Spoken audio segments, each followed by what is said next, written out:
two of them. Oh, it's contact. There's contact. And there's contact between Cheryl Paul and Campbell Pilling.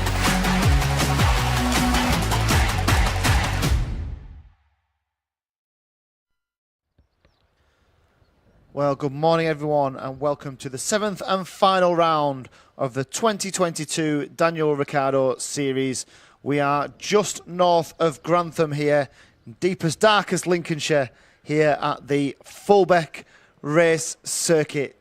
A fitting venue, technical, twisty, a good mix of fast straights and tight corners, and it all will play host to 3 brand new Daniel Ricciardo Series champions for 2022, and the championship point standings couldn't be much closer either. We'll take you through those as we navigate our way through the qualifying sessions this morning, followed by a heat for all 3 of our classes, a pre-final and a grand final. At the end of the day at 2:30 this afternoon, we should have, or we will have, 3 brand new champions for the Daniel Ricciardo Series. And we're about to get underway with our first qualifying session. The DRS 62s, our youngest of the competitors here this weekend. I'm talking of tight championships. The points gap between first and second at the moment, 12 points between Oscar Walsh and Jack Robinson. Don't quite rule out either the likes of Nat Johnston, who's would certainly require some snookers, wouldn't he? Would require probably some mishaps from Robinson and Walsh. Back in 3rd place in the championship. Behind him is Benjamin Baker, the number 7. And then in terms of the academy drivers, the DRS Academy for our rookie drivers, Bailey Wolfe, who leads that championship. The DRA plate, 1,432 points, got a fairly healthy lead over Aston Redpath, who's second in the Academy Championship standings, 7th overall in the DRS 62 standings. And these drivers just preparing themselves on the dummy grid. The weather here is, well, it's dry. It's a little bit overcast. It's a little bit dull at the moment, but it is significantly better than what it was a year ago when we came here for the final round of the championship and nearly drowned, didn't we? It's so circuit conditions are dry. Drivers will be on the slick tyre. But you can see from those wonderful aerial shots here, group visual pulling out all the stops for the final round of the championship. And what you can see of this Fulbeck circuit is fast straights, bus-stop chicanes, really tight corners. There is a couple of decent overtaking opportunities here. This is probably the best of them, up into turn 2. And then they swing down towards the next of the bus-stop chicanes, the bus-stop chicane downhill off camber into the turn 3. And then it all drops down towards this the complex section, the stadium section, if you like, of this Fulbeck circuit. It's a fast left-hander. You can just see the racing line there, the inside line on the circuit. They'll swing their karts back to the left to take the right-hander. Little overtaking manoeuvre there, certainly for the more opportunistic drivers in the field. And then it's down to this tricky little anvil section, a right, a left, a right, and then it swings back up towards the start-finish line. Our position is just on the left of your picture there. That's us in the commentary position, right on the start-finish line here at Fulbeck. And these drivers will have spent all weekend here honing their skills, testing setups and different ways to get the best from that Daniel Ricciardo kart. Remember, all the karts, all the engines, all the tyres, absolutely standardised. And the focus absolutely on driver ability here at the Daniel Ricciardo Series.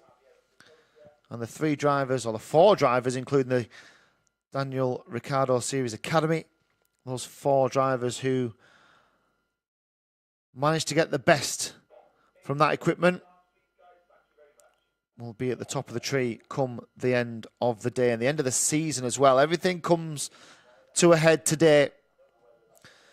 And some very, very close championships for us to pick our way through as well. Certainly the seniors, the DRS 125, top 2 separated by a point here this weekend. So expect some fireworks. Let's hope the weather holds off. We'll do a quick Apple weather check and see what that tells us. Whether we can trust it or not is another matter, but that tells us that it's going to stay dry for a little while. There is a chance of rain later on.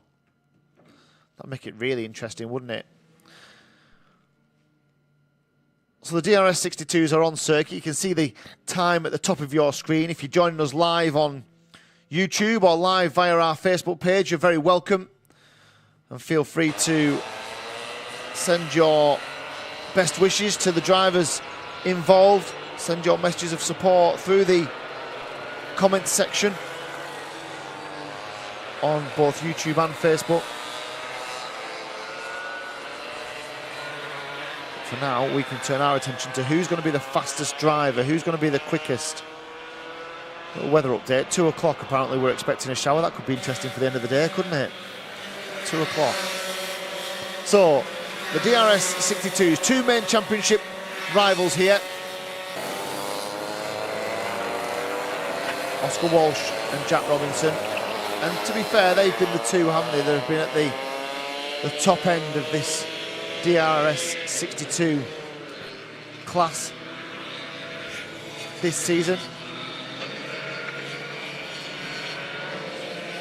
Will the two of it fight it out between themselves? Will there be a spanner in the works from some of the other drivers around this Fulbeck circuit? We'll certainly get a good indication as we start to see the first of the time qualifying times. We'll see who the early pace setters are.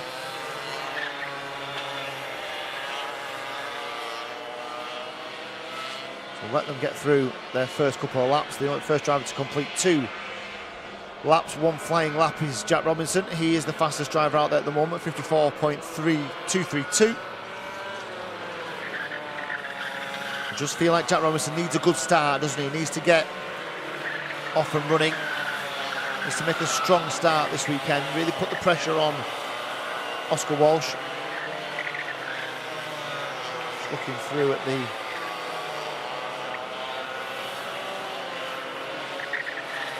DRS Academy driver as well. Dorian Malek's just gone 3rd fastest so far. He's quickly displaced by Harley Drake, who does the 2nd fastest lap of the session.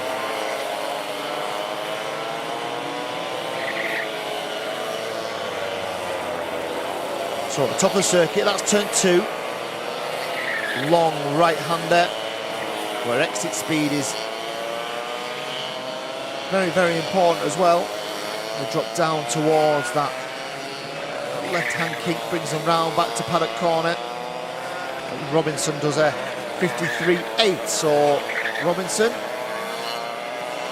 fastest of the DRS 62 so far. That Johnston 2nd fastest, Oscar Walsh 3rd fastest. Now that would be an interesting finish, wouldn't it? If he could put a little bit of distance between himself and Oscar Walsh, could just tip the championship on its head here. Don't underestimate the importance of these early stages of the day. Championship points to be had. Jack Robinson fastest out there at the moment. We've got just over a 1/10 of a second advantage over Nat Johnston. Another couple of tenths back to Oscar Walsh, championship leader. Then Dorian Malek and Harley Drake and Daxton Groves and Lucas Esser. And there goes the change then. So Walsh goes faster. So as he went faster, Robinson went faster, 53.2. Expect the times to start to tumble here as the drivers swarm themselves around this Fulbeck circuit. Circuit will come back to them in terms of pace as well. Very green this morning. Very wet over the weekend so far, hasn't it? So the circuit's had a good wash, and now the drivers in the drier, warmer conditions will start to put a little bit of rubber down. They'll start to put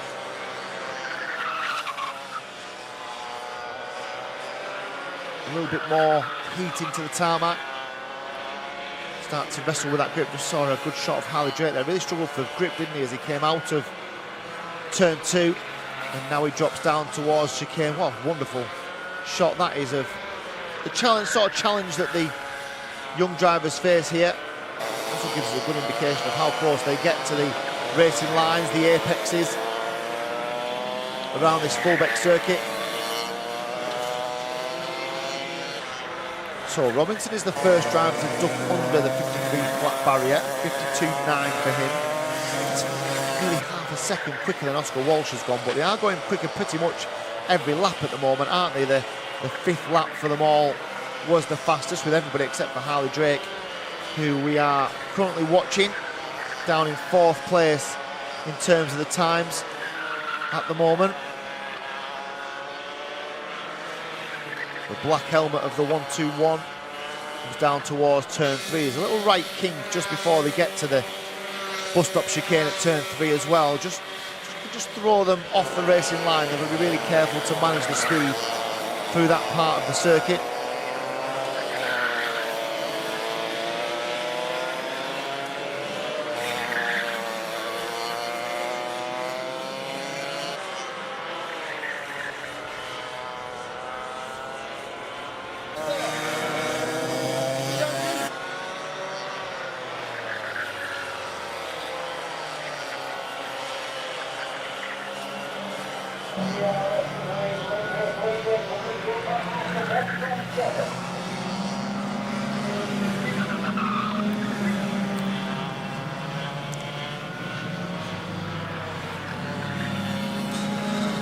So we're heading down towards the business end of this session.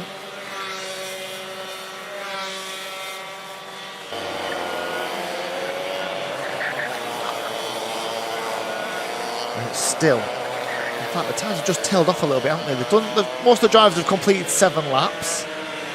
Fastest laps came around lap 5. I wonder if they've just got to that optimal, there is a window here, we see this every week, don't we, every round of the Daniel Ricciardo Series. There's an optimal period where the tyres and the setup tends to work. Some of the DRS 125 drivers very clever in terms of finding that optimal during the test sessions and then just doing what they need to do. So we've seen drivers come out and do a 4-lap qualifying,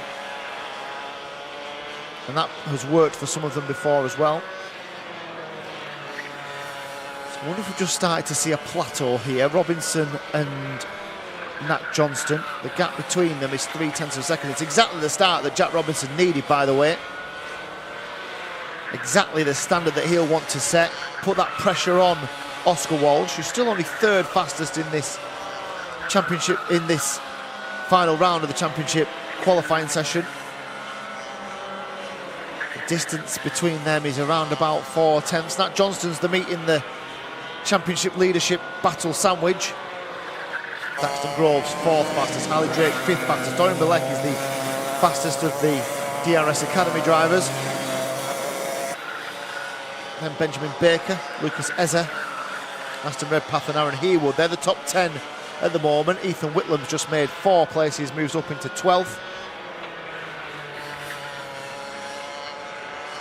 And Oscar Cole lost a couple of places last time round to 13th fastest. There is Jack Robinson, 2nd in the championship, but has just gone faster again. So he really is setting his stall out, isn't he?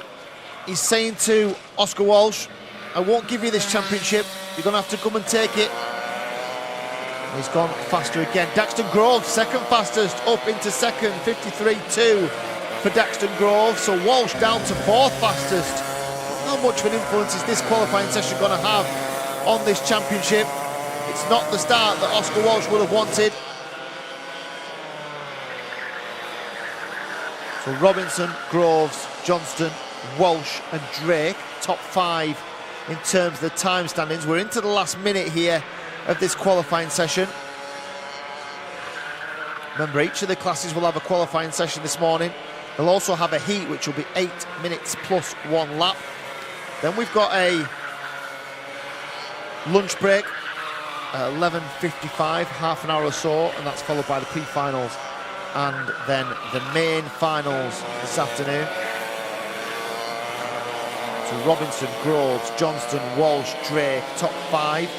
Just looking through the academy drivers, Malek in 6th, is the fastest of the academy runners. Essa is 8th, 2nd fastest of the academy runners, and Redpath and the 136 of Oscar Roach, and Cruz Dalton is the 5th fastest of the academy drivers, down in 13th. Here is the Checkered flag then. Session has finished. Does anyone go faster then? Yes, Nat Johnston does. Nat Johnston ahead of Daxton Groves and into second place. He left it late, but he's got the job done, and Robinson went faster last lap as well. Just waiting for them all to cross the line now. Who's still on a flying lap? Daxton Groves is still on a flying lap. So is Jack Robinson. There goes the 55 of Lucas Esser, doesn't go any faster, even just the 117 of Ethan Whitlam. There goes the 125 of Oscar Cole, 12 fastest for Oscar.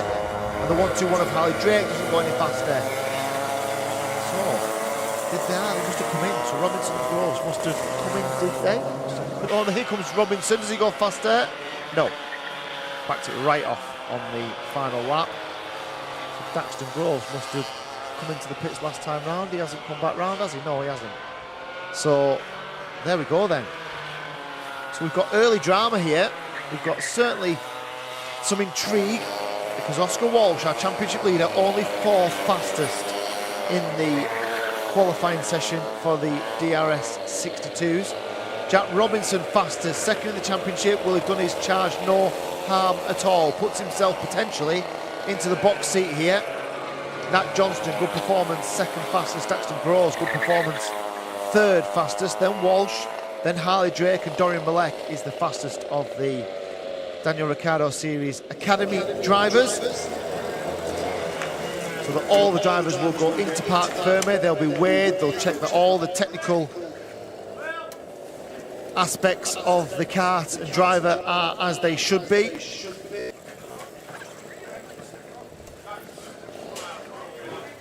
That's how they will line up for the first of the heat. If you're checking back in with us for the DRS 62s, their first heat is 11:05 this morning. Their pre-final is 12:50 this afternoon, and their grand final is at 10:02 this afternoon. So now then, we've got a short break, 8 minutes or so before we get underway with the DRS 125s, our senior drivers who will be on circuit for their qualifying session in around about 8 minutes time.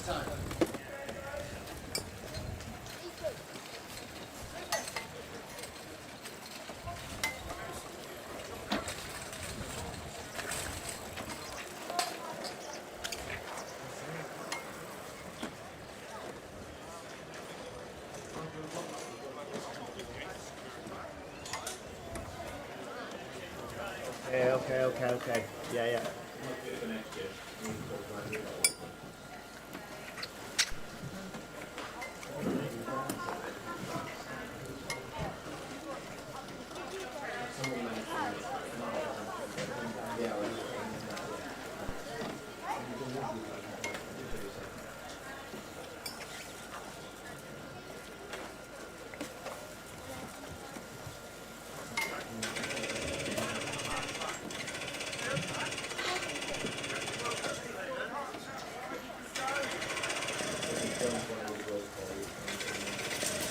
Right.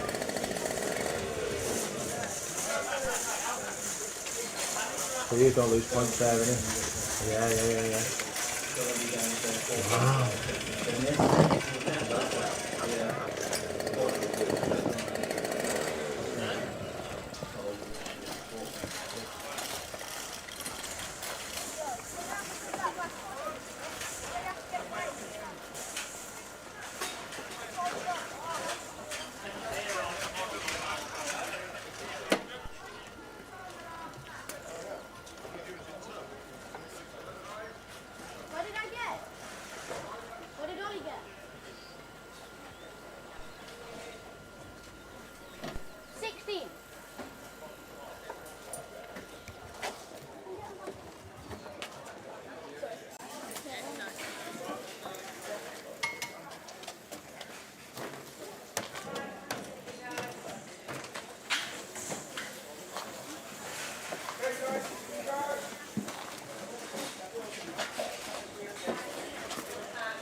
Your worst scores, your 4 worst scores, your 3 worst heat scores, your worst final score. So it might take a bit of working out, and certainly don't take anything that we say as gospel, because half the time we just make it up as we go. But we are pretty sure that that has absolutely set the DRS 62 championship race on fire here. 4 points the difference between the front two. Let's move on to the DRS 125s then. Don't expect this lot to all come out at the same time. Some of them will sit in and just do what they need to do at the start of this qualifying session. So here they come.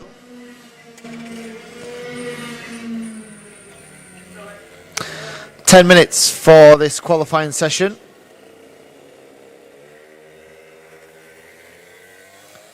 As expected and as predicted, couple will just hang around on the dummy grid. This championship is really tight as well, like really tight. And there's quite a few involved in it as well. So Oliver Owen, Ben Gartside, Tom Snape, all 10 points between them two. So only another, 25 points back to Firas Bilbezi. So if there's a few disasters today, he could come into contention as well. Looks like a 3-horse race at the moment. Owen, Gartside, Snape. And the other interesting thing is, will those 3 just be competing for minor places on the day? Because we know that Sam Faulkner generally, since his return to the Daniel Ricciardo Series, nobody's really been able to challenge him for time. And I don't think they'd really want to challenge him for place as well. They're here to win a championship. They're not here to win the race today.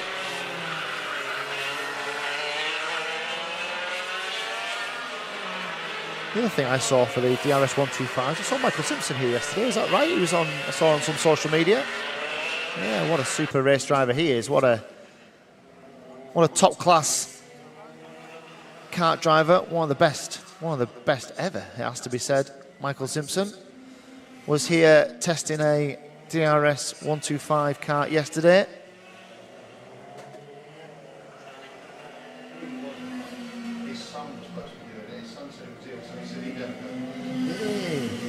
Ah, very interesting stuff.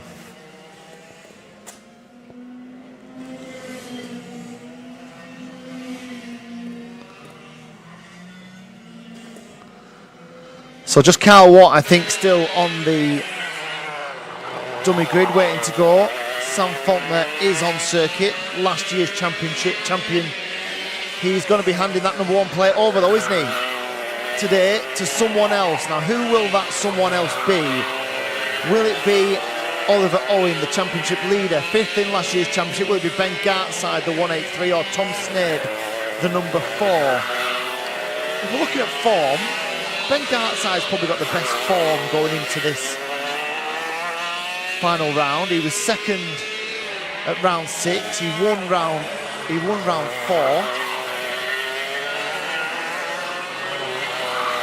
Whereas Oliver Owen, who started the championship so strongly, won at round 1, won at round 3. He's been fairly consistent since, hasn't he? He had a 4th at round 4, a 2nd at round 5, a 3rd at round 6 at Hooton Park just a month or so ago. So who's making the early inroads here? We've had, what have we had? 3 minutes, and Ethan Critchley is the fastest of the drivers out there at the moment. He's not going to cause a problem to the championship leaders because he's only completed a few rounds. He only actually came to us on round 4, so Critchley, loads of pace, but isn't going to squabble for the championship today. The first of the championship protagonists is Tom Snape, 3rd fastest, number 4, as Ben Gartside just sidles up behind him into 4th fastest. Oliver Owen is 5th fastest, so 3rd, 4th and 5th are the three championship rivals.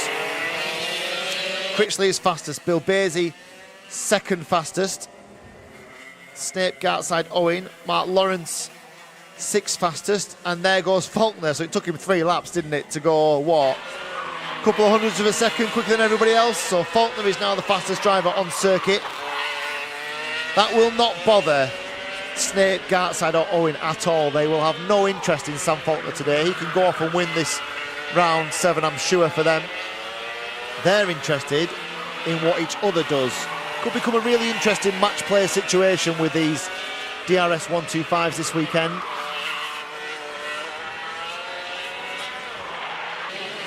As we look at Carl Watt, just about to come round and complete his first full flying lap. Let's see what sort of pace he has as he comes round the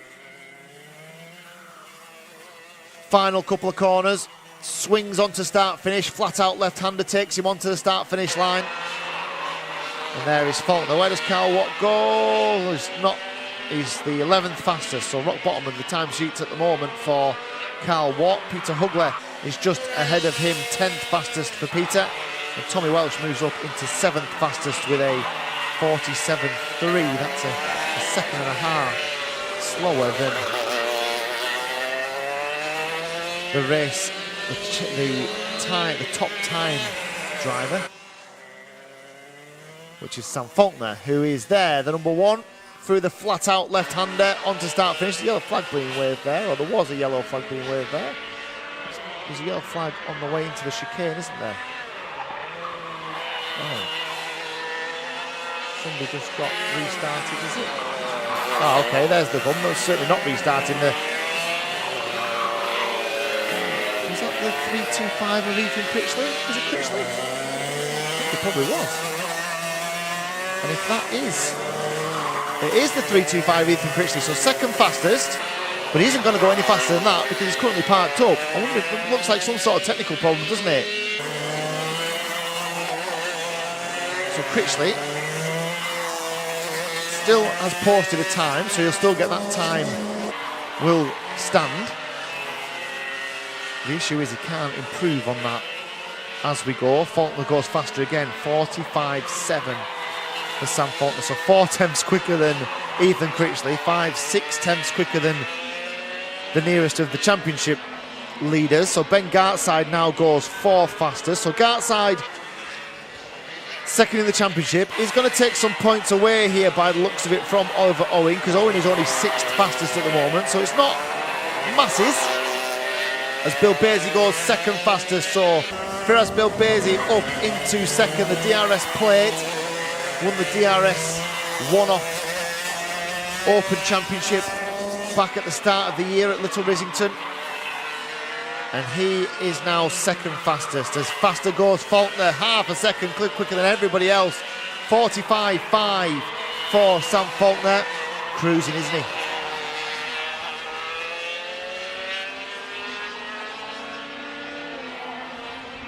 But remember, Faulkner is not going to impact this championship at all. The reason for that is he didn't do the first 3 rounds, so he only came to us for 4 rounds. He only came to us at round 5, and since then he's won everything, every heat, every qualifying session, every final, every fastest lap.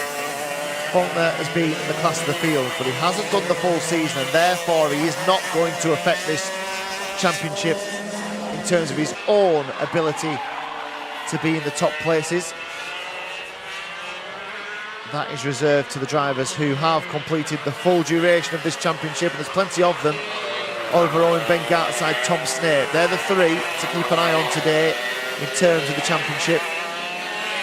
Faulkner, Bill Basie, Critchley, Gartside, Snape. Oliver Owen is 6th fastest. Carl Watt is up to 7th, and Mark Lawrence is 8th. Bill Basie, the fastest of the Grandmaster drivers as well, in 2nd place. There he is. He heads out of the bus stop chicane. There's 2 of them here, pretty much identical as well. And up towards turn 2, swings out and down this hill. It starts to drift away from the other circuit, slightly off camber, and then hard on the brakes into the second of the 2 chicanes. And then it all kind of flows around the left-hander through the right at turn 5, down the hill into this really complex, tricky paddock corner. Goes left, right again, and now it's squeezing back up the throttle through the left-hander onto the start-finish line. And he crosses the line. Does he go faster? No, he doesn't. 46.2. Faulkner's just done a 45.2. That's a full second faster than everybody else here. That is a lot of time here at Fulbeck. A lot of time to have over everybody else. Faulkner clear at the front then. Bilbesi, Gartside, Snape, Critchley and Owen. So what this means for the championship then is that Oliver Owen is going to lose some points. He's currently the championship leader, so this is going to close up. In fact, Ben Gartside might just jump ahead of him because there's only a point between them. So Ben Gartside might end this qualifying session as the new championship leader. As the time comes to an end, the checker flag comes out, the drivers cross the line. This will be the last chance they have to go faster. Does anybody go faster on their final lap? Gartside's just gone faster. So is Tom Snape, actually, a third now for Gartside. Overall, Snape goes 4th, Critchley drops to 5th, Oliver Owen is still 6th. And I think the majority of them now have entered the pits rather than complete that one final flying lap. I think we've got one more driver to come through now, which is Carl Watt. Well, there's a couple, isn't there? Still on their last flying laps. One of them was Snape. Did he go faster? No, not this time, and neither did Mark Lawrence, who finishes the session 9th fastest. One more just coming through now, but coming through very, very slowly. And that is the end of the DRS 125 qualifying session. Faulkner fastest, 54.296. Bilbesi second fastest, 45.6. So they did close that gap in the end, didn't they? They got it down to 4/10 of a second between Faulkner and Bilbesi. Gartside third fastest, 45.696, will help his championship challenge, that's for sure. And then Snape also will have closed in on Oliver Owen, who was the championship leader at the start of this session. Is he now? That is the question. Ethan Critchley, 5th fastest. Carl Watt, 7th fastest. Tommy Welsh, 8th fastest. And then Mark Lawrence, Roberto Manoni and Peter Hugler. That is the running order for the DRS 125s. We'll be back just around about 10 minutes time with the qualifying session for the DRS 100s.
Fine, thank you. Your cap off, please.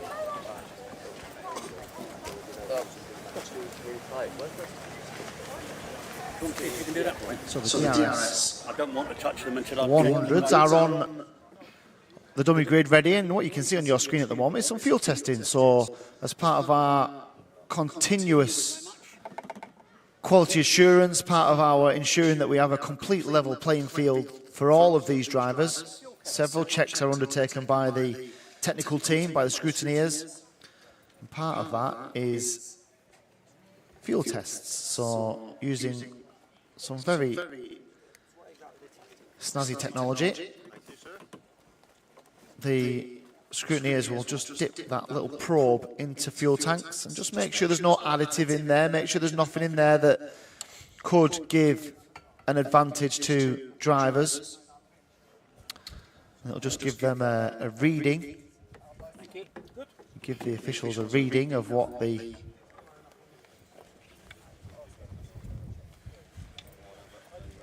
fuel is recording for the scrutineers. I think he looks happy with it, doesn't he? Hello, Daniela, giving us a quick wave on screen there.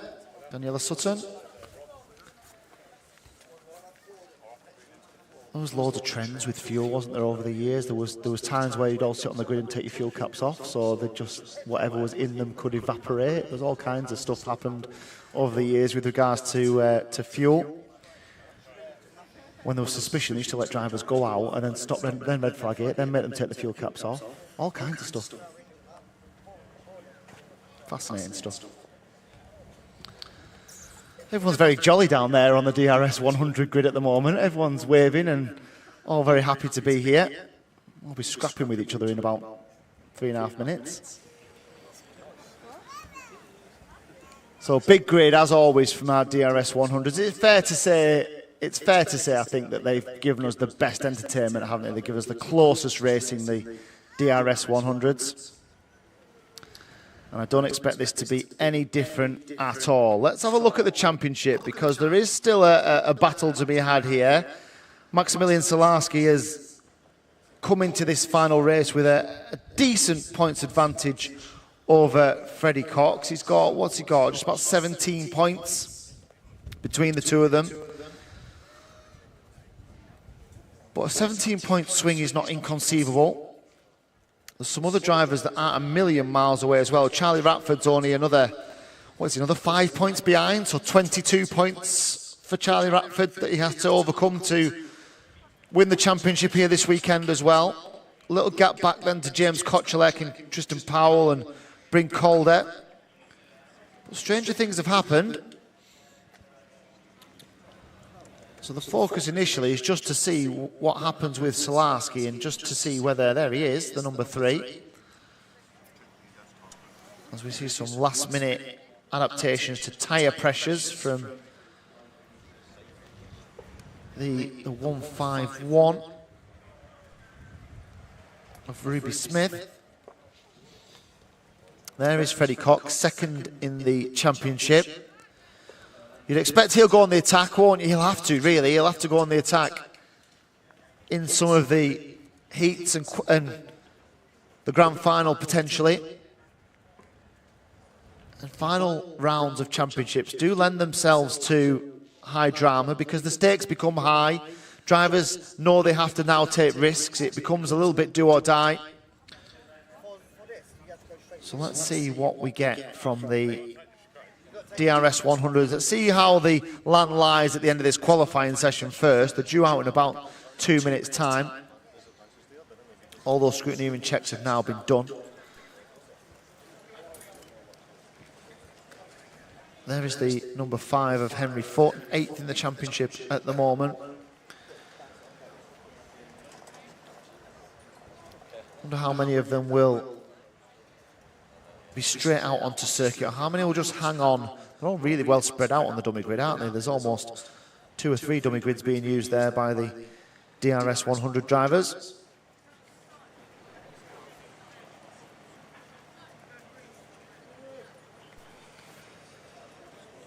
Just preparing themselves for 10 minutes in which they need to put in the best possible lap they can, the fastest possible lap they can. A full grid of DRS 100 drivers. Remember, in the previous rounds, you've seen them all separate, haven't you? You've seen them in an A and a B group. But because of the numbers now, at round 7, we can bring them all together for a grandstand finish, a great finale to this Daniel Ricciardo Series Championship.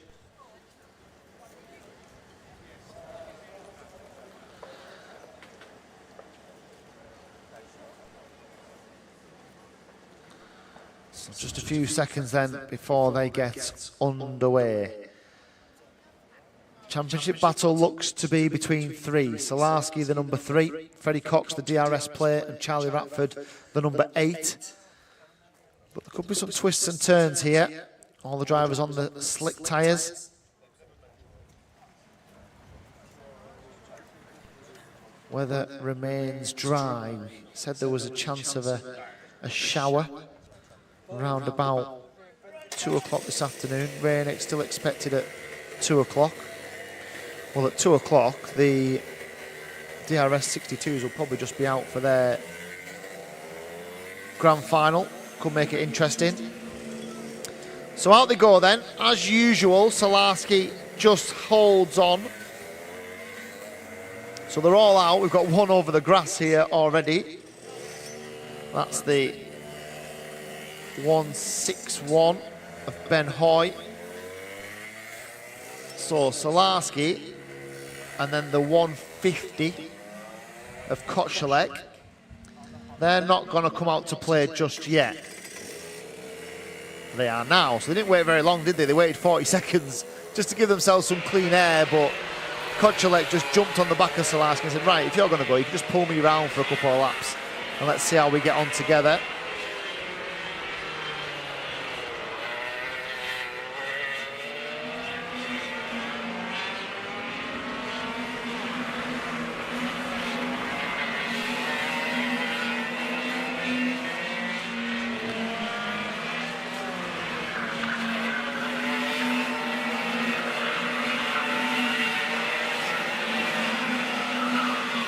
So the early pace setters just putting in their first flying laps. It's Freddie Cox who's put the fastest of the out laps in. Don't read too much into that.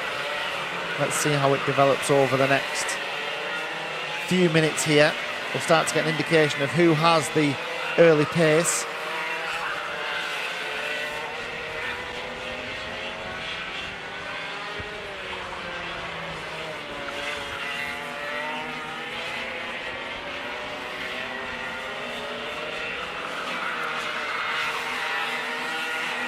Got 8 minutes. Another wonderful shot there of this. It's an old air base, isn't it? An old military base here at Fulbeck. But it's been a circuit that's hosted many British Championships, many British Championship finales. I won one and lost one here. 1999 and 2001.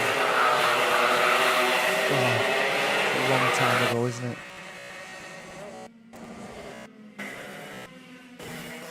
But the circuit hasn't changed, it's fair to say.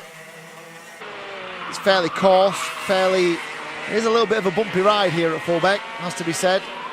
You can see the drivers' heads moving, and the curbs here can be fairly rough as well, certainly on the exit of a couple of corners. This one here on the exit of turn 2, that's pretty rough. And the one that comes down into 5 on the exit of 5 as well has thrown many a chain off. This is where the Ratford's just heading down to now. He's just slipped past Freddie Cox. That won't have done either of their lap times any good this time round.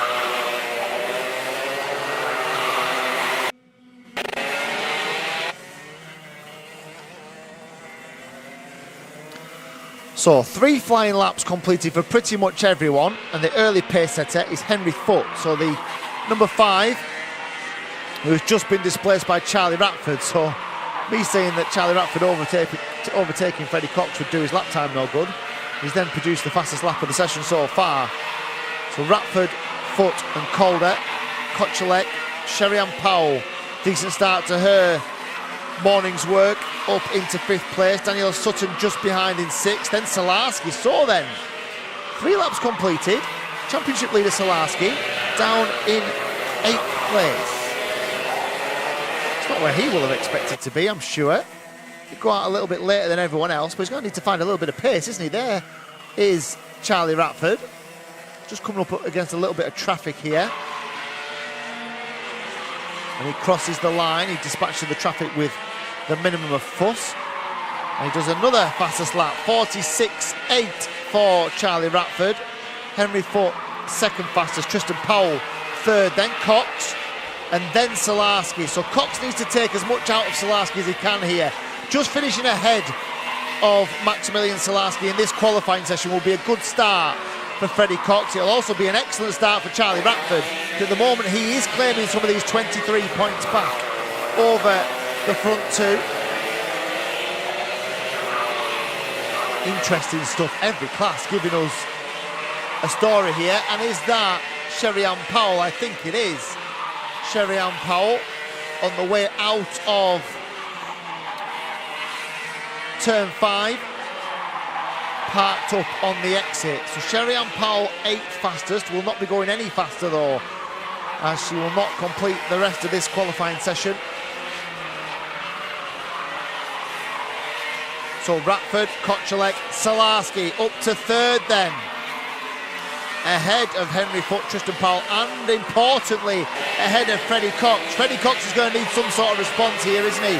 Can't really afford to lose more time to Salarski as Foote goes fastest again. 46.7 for Henry Foote. The times are tumbling here, going faster every single lap.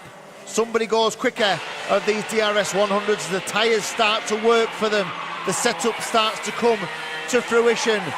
And it's Charlie Ratford then who responds quickly back up into the lead of this qualifying session. Cox then second. So Freddie Cox, we said he needed a response to try to keep Max Salarski at bay. He's done that. Freddie Cox up to second fastest, his fastest lap of the session so far. 46.5 for Freddie Cox.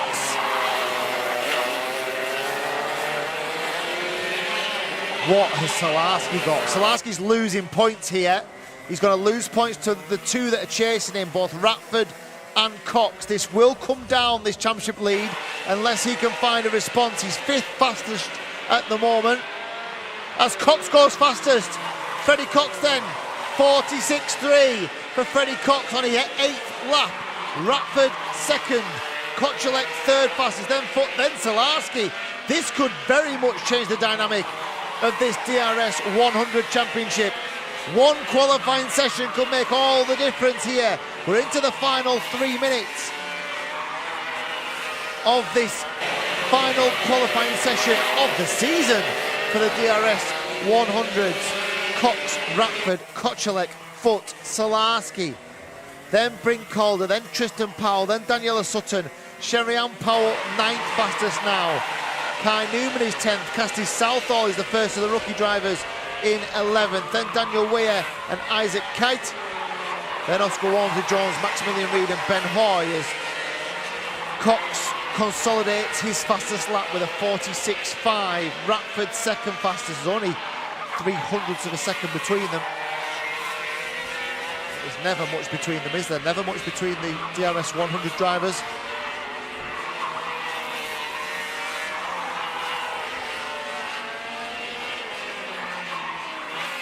So Freddie Cox at the moment, penalty for Tristan Powell as well by looking at my timing screen.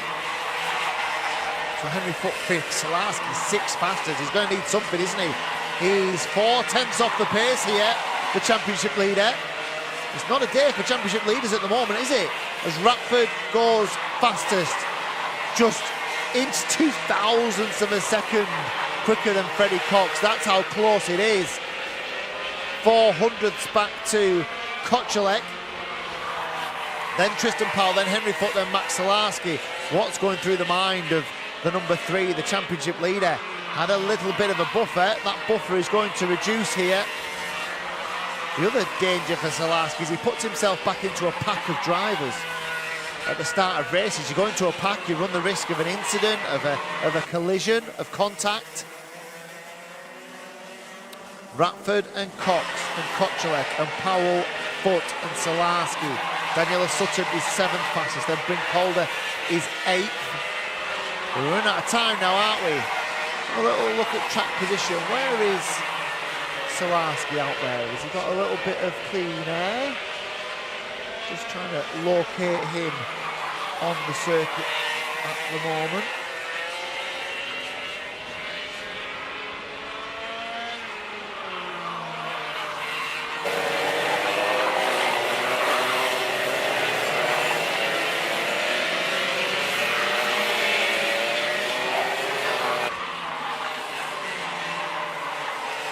Salarski just about to come through. He has just come through and completed the lap. Hasn't gone any faster though.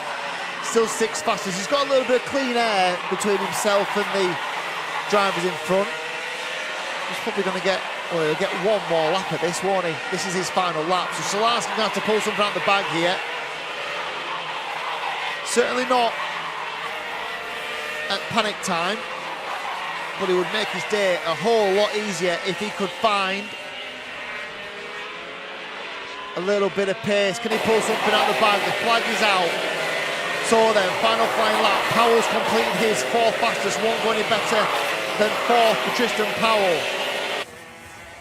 Here come the group that includes Ratford. There's Salarski. What's he got? Goes 1 faster, so he goes up to 5th. Salarski did do his fastest lap of the session. In fact, he's only a 1/10 of a second, or 2/10 of a second slower than Ratford. But all the way down in 5th. Kochelek then, the only other driver who's on a flying lap at the moment. Where is he? The 150 of James Kochelek. Has he come through? Not yet. I'm just looking down below us to see where he is. Is he in the paddock? Is he coming to the pits? Yeah, looks like it. Looks like he abandoned that last lap. Challenge from him. So Ratford, Cox, Kochelek, Powell, Salarski, Foot. Top 6. What impact does that have from a championship perspective? Well, it certainly means that Charlie Ratford has closed the gap between himself and 2nd place Freddie Cox, just about, and also closed the gap certainly to Maximilian Salarski. Salarski will have lost points here. I don't think he'll have lost the full 17 that he had in terms of the championship lead, and of course he may be able to drop that score as well. Certainly adds to the drama though, doesn't it? These 3 have certainly come closer, the top 3 in the DRS 100 class. And that is the end of qualifying. That's the last qualifying session of the season then. Won by Charlie Ratford, who was the fastest of the DRS 100 drivers, a 46.352. So now we're on to a heat, for each of the classes. The first of those, the DRS 62s, on circuit at 11:05. And we'll be back with you then.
Tyres haven't qualified. Oh, your kart is heavier. Yeah. It's squeaky.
else you date, but everybody else is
Probably overtook on a yellow flag, I would have thought.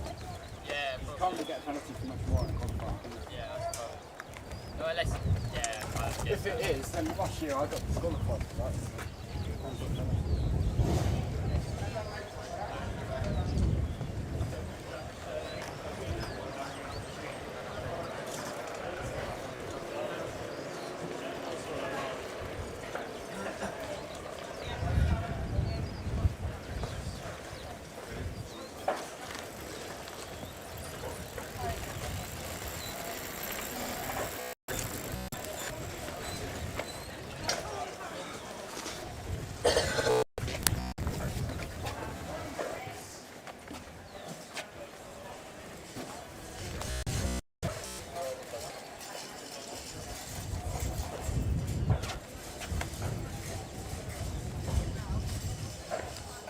Start line for Marshall.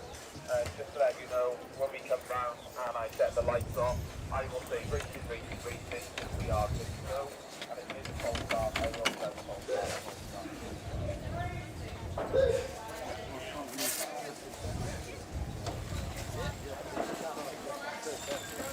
Half the time, when I'm on second gear, I'm way too careful to jump start, so I lose places.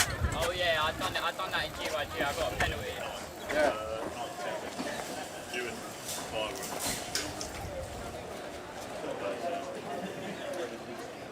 He got 9. I got 10. We started side by side.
Someone's going to do it. Got 50%.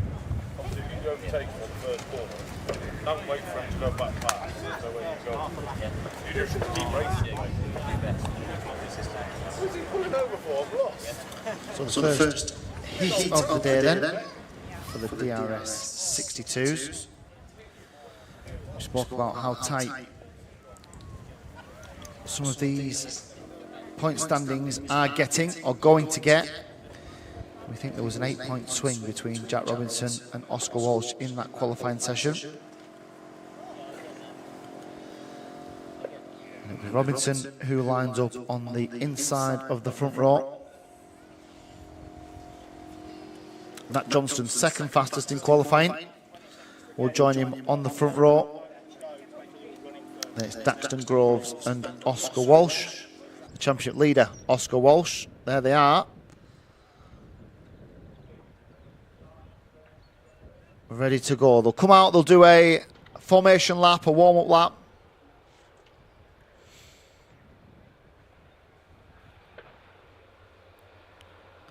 They'll then come under starters' orders. Now, interestingly, here at Fulbeck, as you see them coming up the main straight now, you'll see them turn right, usually, into the bus stop chicane. You see now they go straight past it. So that will happen on the first lap. It'll be a long drag up to effectively turn 2, which becomes turn 1 only for the first lap here at Fulbeck.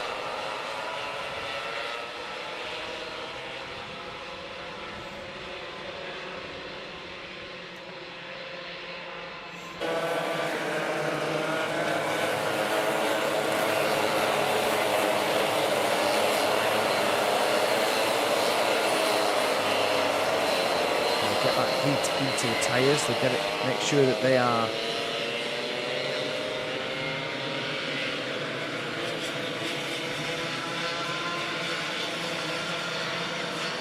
ready to go. It's a second formation lap. I assume that all the classes will do the 2 formation laps today, just to make sure that they are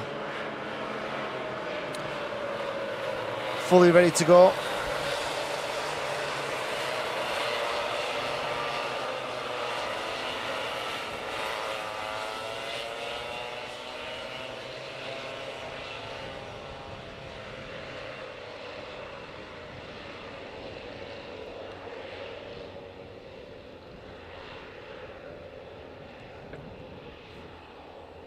So 65 championship points available for the winner of every heat. 62 for second, 59 for third, 57 for fourth. Gives you an indication of the gaps between the points and what can be claimed.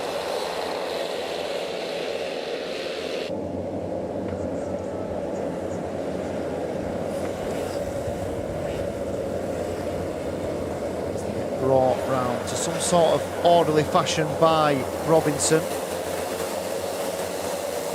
have to try and fight off the advances of Nat Johnston. Will they go first time? Yes, they will. So they head up and look at Daxton Groves on the inside of the race leader. They're absolutely together, aren't they, as they fly up towards it. Is going to be Robinson, is it? Yes, just didn't have the pace, did he? Daxton Groves to hold on as Walsh tries to go nip down the inside of Groves on another drag race down towards the second chicane at turn 3. Has he made that move stick? He has. So Walsh makes a good early start, makes a place up into third. So Robinson it is who leads. It's Johnston in second place. It's Walsh up into third. Daxton Groves has consolidated that position back into fourth. He's been chased now by a pack which is led by, I think, Harley Drake and Dorian Malek. As they cross the line to complete their first lap. Remember, it's 8 minutes plus 1 final lap this race. So it's Robinson, Johnston, Walsh, Groves, Benjamin Baker up into 5th, and Oscar Cole made 5 places on that first lap, all the way up from 13th to 8th. As the leaders swing down to turn 3, the chicane, and then down to 4, the fast left-hander. Flat out for these young drivers, and they'll bring the car to the left-hand side and swing into turn 5, the right-hander, and then it's all towards the paddock corner. Not much overtaking done in here, it has to be said. Any last lap overtaking manoeuvres around this Fulbeck circuit are generally done before this section. It is fairly easy to defend through the paddock corner. Here's the start again. at Daxton Groves on the inside, almost 4 abreast, aren't they, as Robinson looks to his right-hand side, just screens Groves. Just an absolute drag race up to the first corner, but Robinson did enough, didn't he, just to hold them off.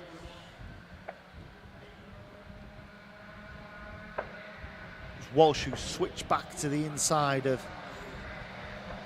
Daxton Groves, took that third place away as he ran a little bit wide, and Oscar Walsh is up to second, so he's managed to get past Matt Johnston at the top end of the circuit.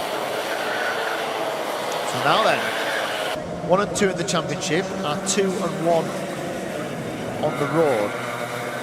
Second place in the championship is Robinson, he's our race leader, but now may come under pressure from Oscar Walsh. It's exactly the recovery that he needed after that qualifying session. Can he find a way through as they head from the chicane and up towards turn 2? Long sweeping right-hander. Okay, so here is, let's have a look.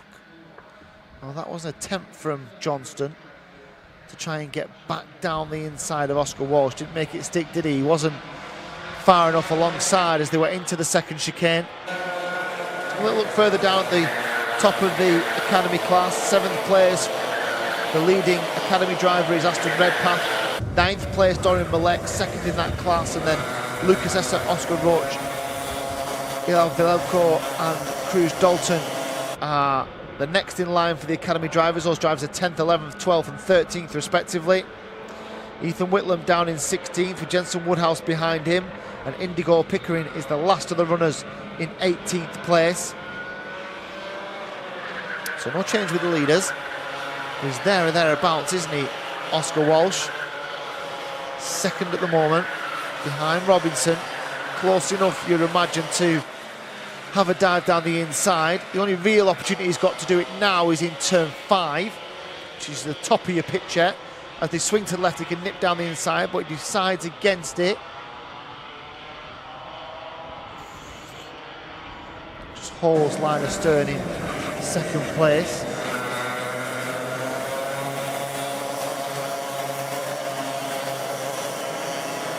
So these are probably the best parts of the circuit to overtake. This is the first one. He's going to have a go, isn't he? Here comes Walsh. Gets the door slammed firmly shut in his face. This is the next best overtaking opportunity, the drag up to the long right-hander. You can overtake down into turn 3, which is the chicane as well. And then the opportunistic move, the Max Salarski type move, is in turn 5. So a little wave from Robinson, as if to say to Walsh, just stay there at the moment. So Walsh will pay no attention to that at all. Gets a good run out of turn 5 as Walsh, and now Robinson's just starting to feel a little bit uncomfortable in that seat at the moment. Just starting to have a long look over his shoulder, starting to look a little bit edgy, isn't he? He'll be well aware of the importance of these heat wins. Needs to make sure he can just keep knocking the points off Oscar Walsh, give himself a chance in these closing stages. Tell you what, Nat Johnston's still there as well. Contact warning for Oscar Walsh. Look where that was. If he just tagged the back of Jack Robinson as they went through 5 last time. I said he got a really good run out of 5. Did he just nudged him sideways? And was that why it gave us the impression that Robinson was a little bit uncomfortable in that Daniel Ricciardo Series kart?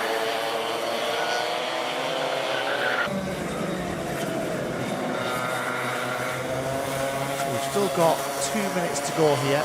Robinson has led this race from the start.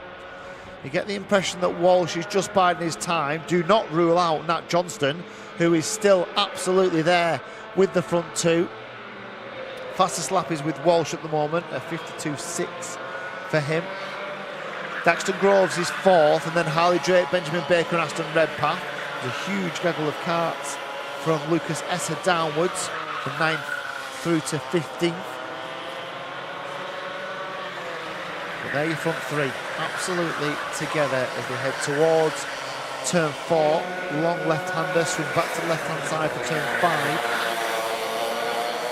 And then the short drag down to paddock corner. Look over his right shoulder from Robinson. Just checking the status of Oscar Walsh. Not quite close enough, is he, Walsh, to really mount an overtaking manoeuvre. A minute and 10 seconds to go here. Leaders complete another lap. They've done 8 laps of this circuit. A little bit wide from Robinson. Will that give Walsh the chance? It won't, but it might give Johnston the chance on Walsh. He dives to the inside. Will he make it stick? He will. Now that's not what Oscar Walsh needed. Johnston putting a spanner in the works here. Absolutely here to run his own race. They go side by side as well through the chicane. There's contact between the two of them. There's a wave from Oscar Walsh. He puts his arm in the air. I don't think there was much to do with that, really. Just looked like two drivers going side by side into the corner. I think there was much in it at all. As the position changes again and Walsh goes back down the inside of Johnston. What that has done is it's meant that Robinson's going to win this race now. He's going to be 2 laps away from it. Just got through the timing beam before the time elapsed. He's going to go on and win this race, I think. I think the gap's too big now. Back to Walsh, and Walsh is just involved in an absolute scrap with... Oh, that's not clever from Oscar Walsh. Just completely tried to cut the front end off of Nat Johnston as he had one hand on the wheel. That's not what you do, Oscar, if you lead the championship. Don't do silly things like that could come under the attention of the officials. So whilst these two have been squabbling, needs a real mature head here from Oscar Walsh as he goes through turn 5. I mean, Nat Johnston's got nothing to lose, has he? He's not really involved in the championship. He can just go and enjoy his racing, whereas Walsh just really needs to be clever here. Wasn't a clever move as they headed up toward... This isn't clever. Well, this is the overtaking move from the lap before, I think. Yeah, it is. That's not the one we were talking about. We were talking about the lap after that as they headed up that straight into the same position. Well, he looked over his shoulder and got really aggressive. This is the one. So he looks over his shoulder, he waves it in. Oh, and then he just turns. See, that's not good. The officials undoubtedly will take a look at that. There's defending your line and there's a bit of weaving and a bit of aggressive behaviour, I suppose. And when you're leading the championship, not what Oscar Walsh needs to be doing, and it just winds Johnston up. Johnston dives to the inside. These two are going at it, aren't they, for second and third. We're on to the last lap. I think Walsh will hold on now. Not really an overtaking opportunity from here, so Walsh will hold on, but the frustration of the pressure that's being applied by Johnston and by Robinson, who goes through and wins the first heat. Pick the bones out of that. Robinson then, contact warning for Oscar Walsh. That was a few minutes ago, wasn't it? So he'd already had a warning in the race. He then proceeded to get involved in that with Johnston.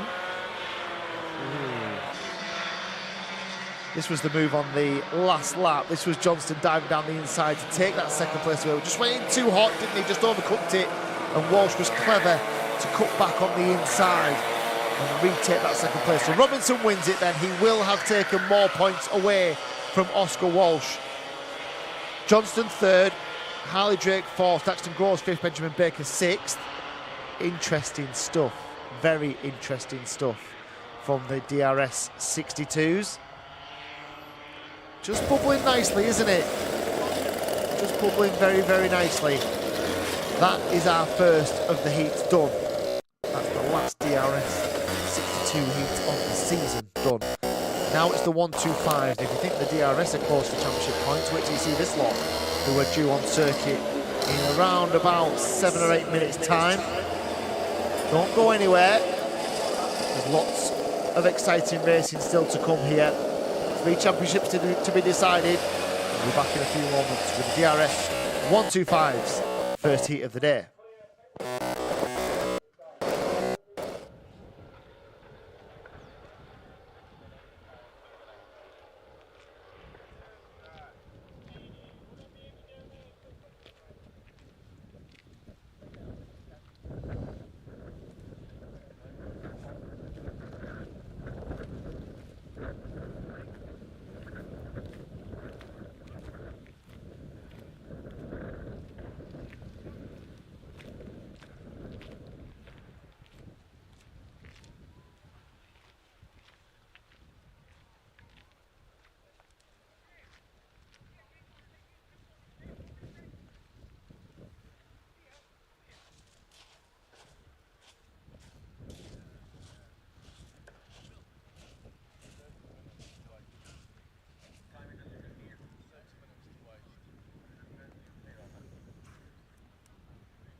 Just has to fit into what he had then. I don't know, on there. This is just about on your head. Fine, simple. Oh, you know.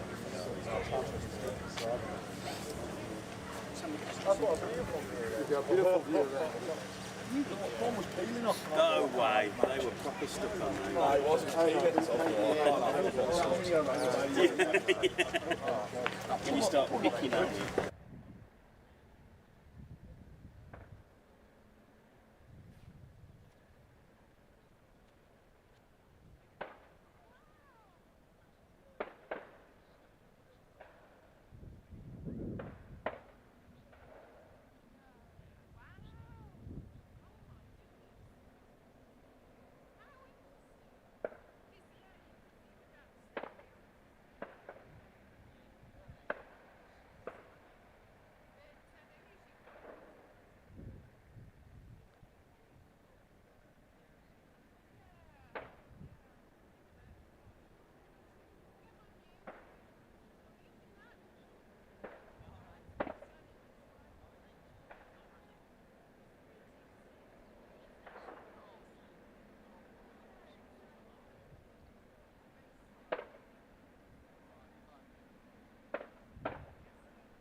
So the DRS 125 led by Sam Faulkner, courtesy of his fastest lap in the qualifying session.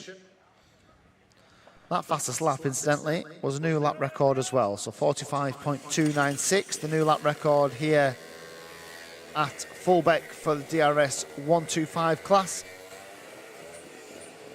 held by our departing champion, because he will not be the champion come 4 o'clock this afternoon.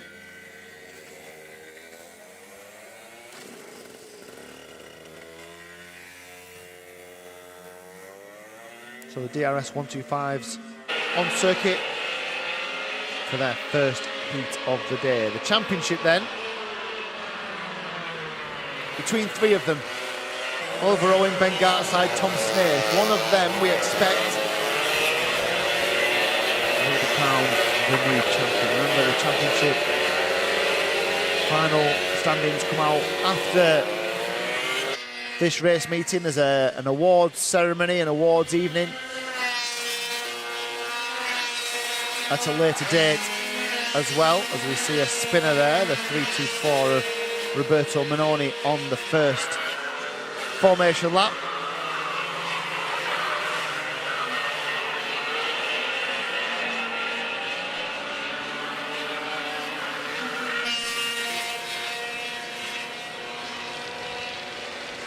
They are strange things, last rounds of championship. Everybody gets the calculators out in the paddock. Everybody has their equations and formulas and tries to predict who needs to do what and when they need to do it.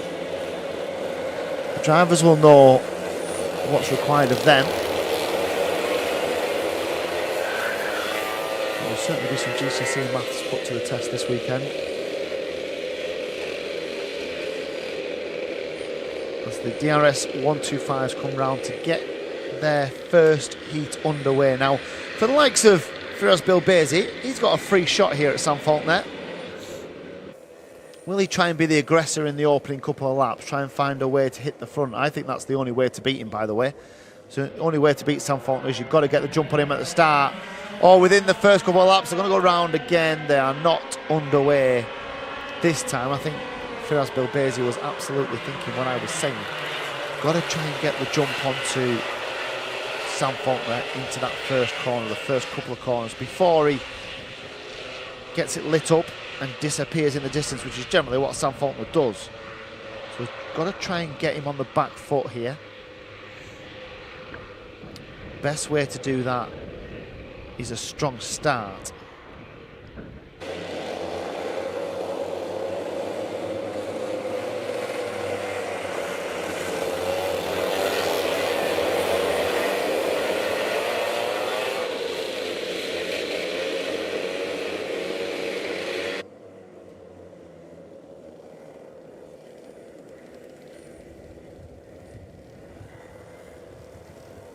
So they'll come round to try and get us going at the second time of asking.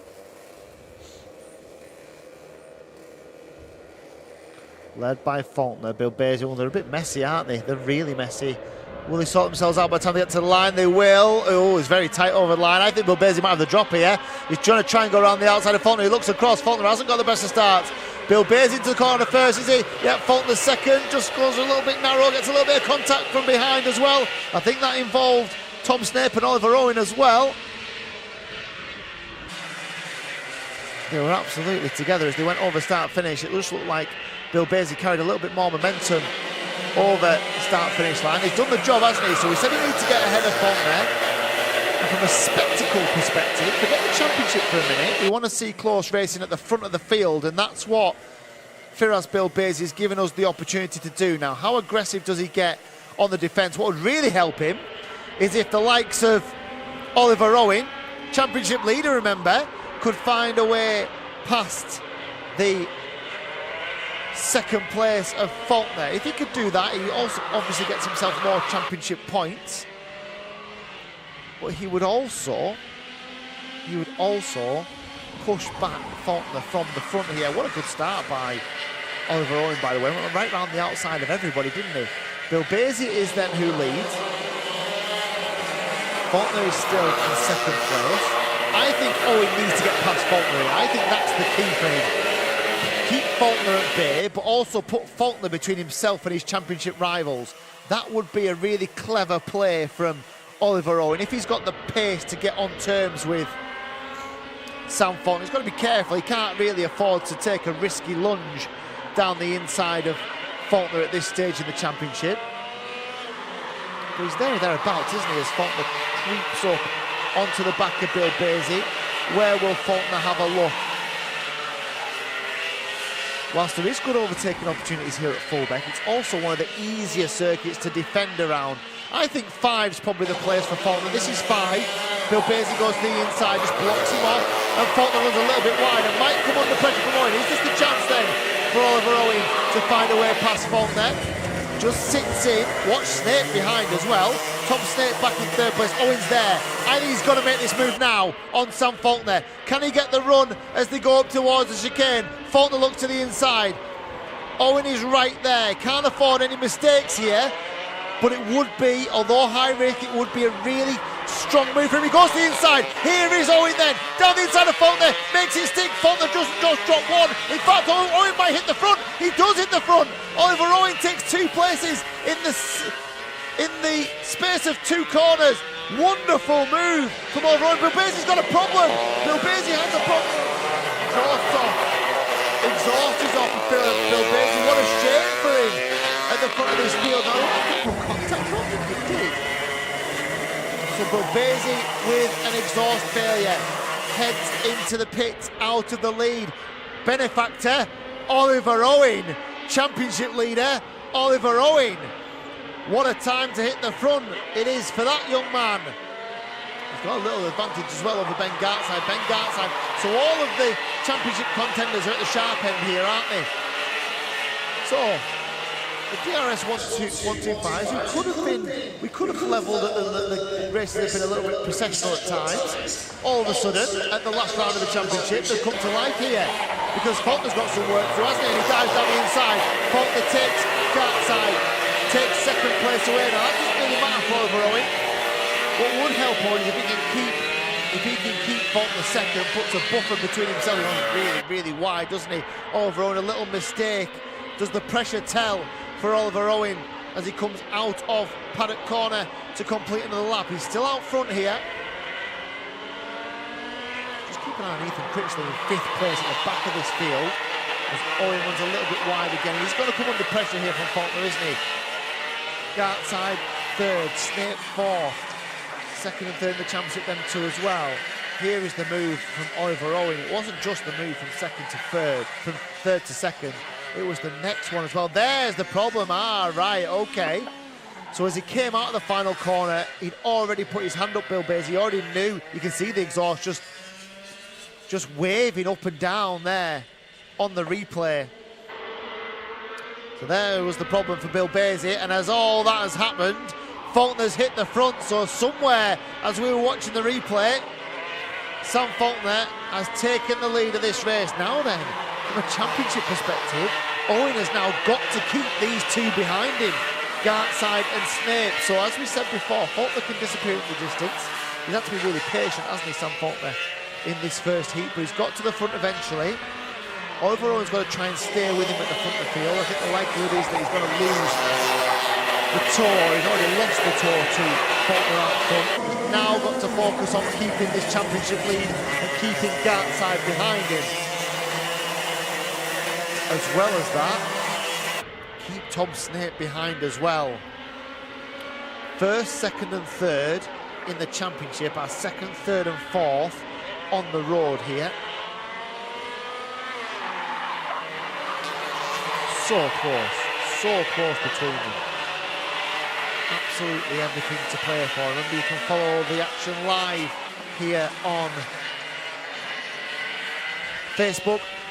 Through our Facebook page, just search Daniel Ricciardo Series. You can watch us live on YouTube as well on the Daniel Ricciardo Series channel. Oh, there's a mistake from Snape. He waves his hand, but he made the mistake on the way in, and that is 2nd and 3rd in the championship, who have come to blows here, and they are attached on the way into the pit corner.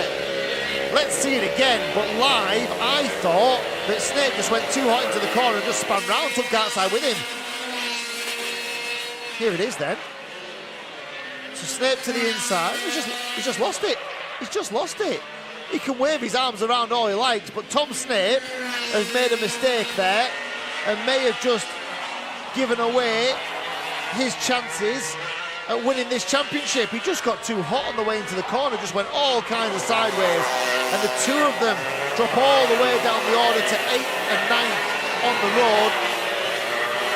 Tom Snape's mistake, but it's also cost Ben Gartside as well. The man who'll be driving around there with a huge grin on his face is Oliver Owen, because that has done his championship challenge no harm at all. Faulkner leads. 2nd place is Owen. Ethan Critchley, who's got pace, hasn't he, Ethan Critchley?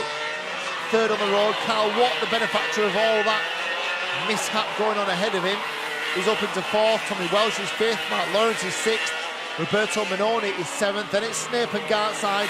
Peter Hugler and Firas Bilbezi is the only retirement of this DRS 125 heat so far. Wow.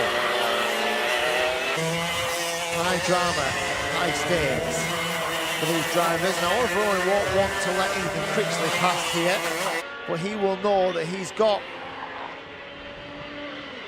some points in the bag here ahead of his 2 championship rivals. He won't be worried about Faulkner in the lead. I'm sure he'll be quite happy for Faulkner to be out front. Could just do with keeping Critchley at bay just to add some more championship points into his back pocket.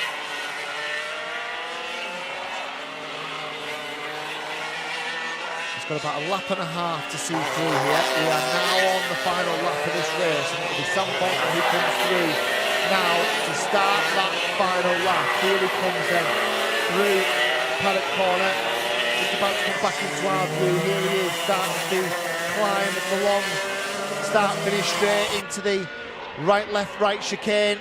Clips the curb on the inside. Here is the chasing pack, led by Oliver Owen. They just want to try and keep Critchley behind. Oh, he's not going to though, is he? Critchley to the inside, and Owen doesn't give much resistance, to be fair. Doesn't really need to. He's going to try and drag race him down to the first chicane. Well, he managed to find a way through. He has done, hasn't he?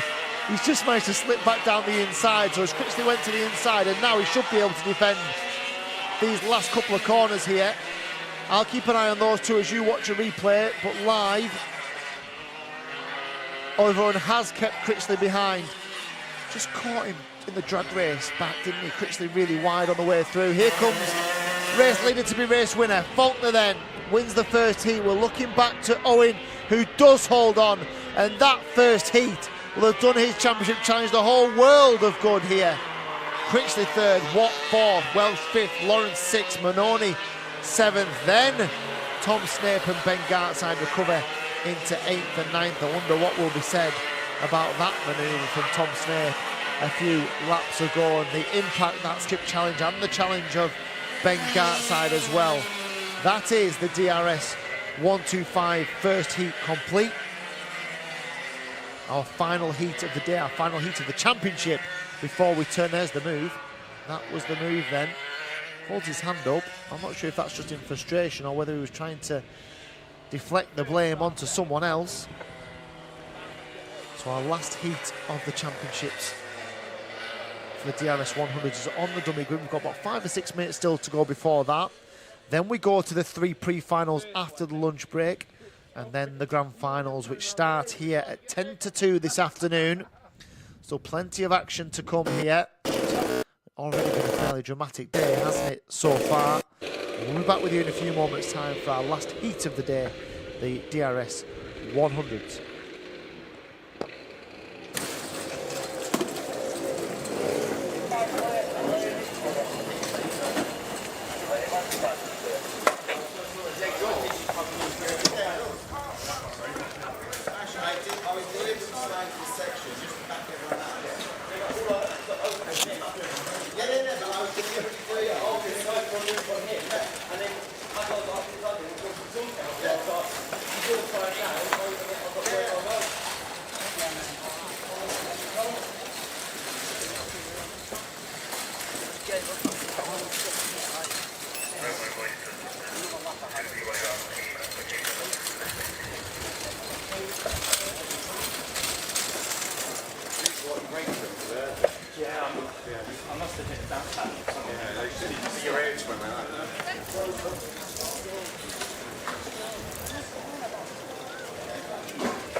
Yeah,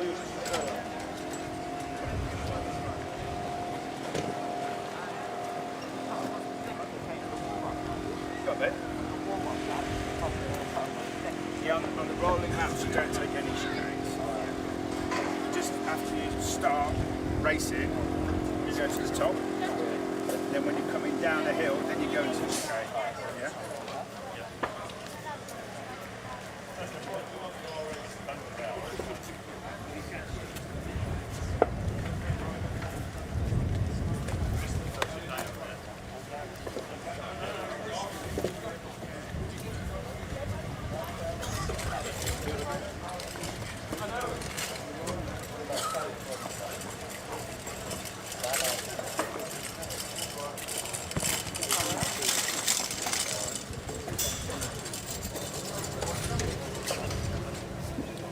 I think it'll be at least one. I don't know what yet.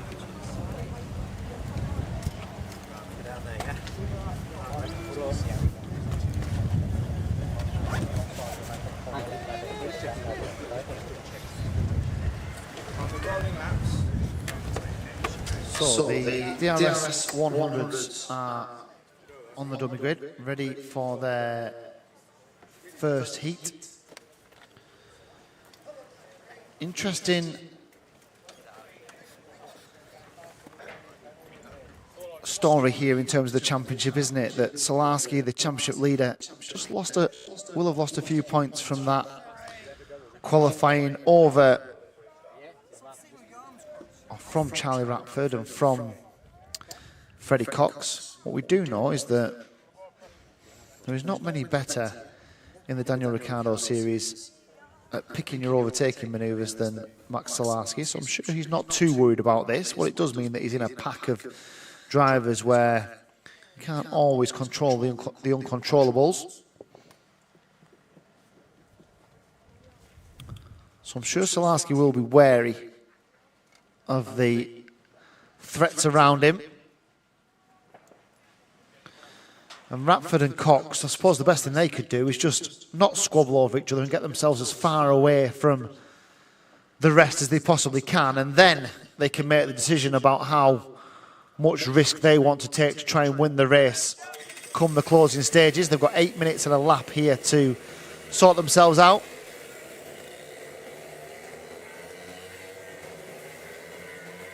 We've got a lunch break after this race until 12:50 when the DRS 62s are back on circuit and we get to the business end of the day.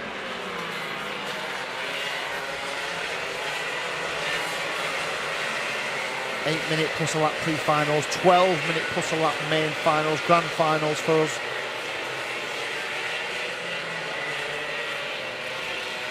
So this could be very interesting indeed then. Ratford, Cox, Salarski, Powell, Sutton, Walmsley, Jones, Calder, Foot, Kotchelek, Sherian, Powell, all very capable. We know they've all got the ability to win races in DRS 100. And a lot of them with not a lot to lose here.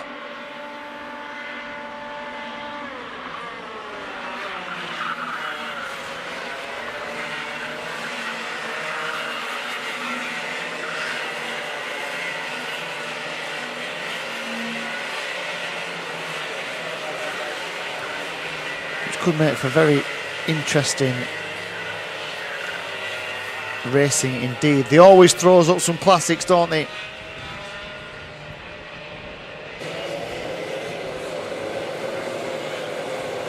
Always races you don't want to take your eyes off.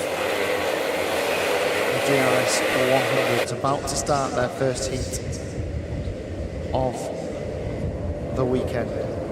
Will it be Ratford or Cox into the first corner first? That's the question. They played safe, did they take a risk? So many subplots, so many stories within the story. Here they come then. Will they go first time? I'm looking at the lights. They do go first time. Ratford then and Cox. 1 and 2, it's a drag race. Ratford's got the best of it. Cox hasn't got a good start at all. He's going to try and go around the outside now. He does a good job actually, Freddie Cox, at putting himself back into good position. In fact, he's done an excellent job because he's now alongside. He didn't get the best of the starts off the line. He's going to get caught by Selasky. Is he just caught on the outside? He didn't get the best of starts, then went right round the outside of everyone, and now there's a mistake from the 150 of Kochalek as well. And there's carnage in behind. There's all kinds of problems with karts spun round and just rejoining through the second chicane. And while we were looking at all that as penalty for Kochalek, while we looked at all that, guess who's ended up at the front of the field? Maximilian Selasky then has picked his way through all of the chaos in the first couple of corners and leads. So he's taken all that trouble that he had in qualifying. He's made it stick. Brink Calder with a huge handful of understeer on the first corner, by the way. That was why he was a little bit slower. And then Ratford and Coxswain's driving. Oh, Kochalek's gone through the escape road. It's a lap penalty, is it? It is a lap penalty. It's always been the case here at Fulbeck. You miss the chicane, you lose a lap. You effectively adopt a lap. So Kochalek's race is effectively over.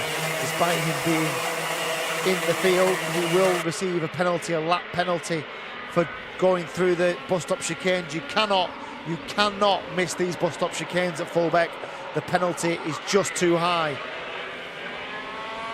Now then, what sort of pace has Charlie Ratford got to get back on terms with Selasky? Selasky's made a wonderful start. What a first couple of corners he put together, picked his way through the trouble to hit the front.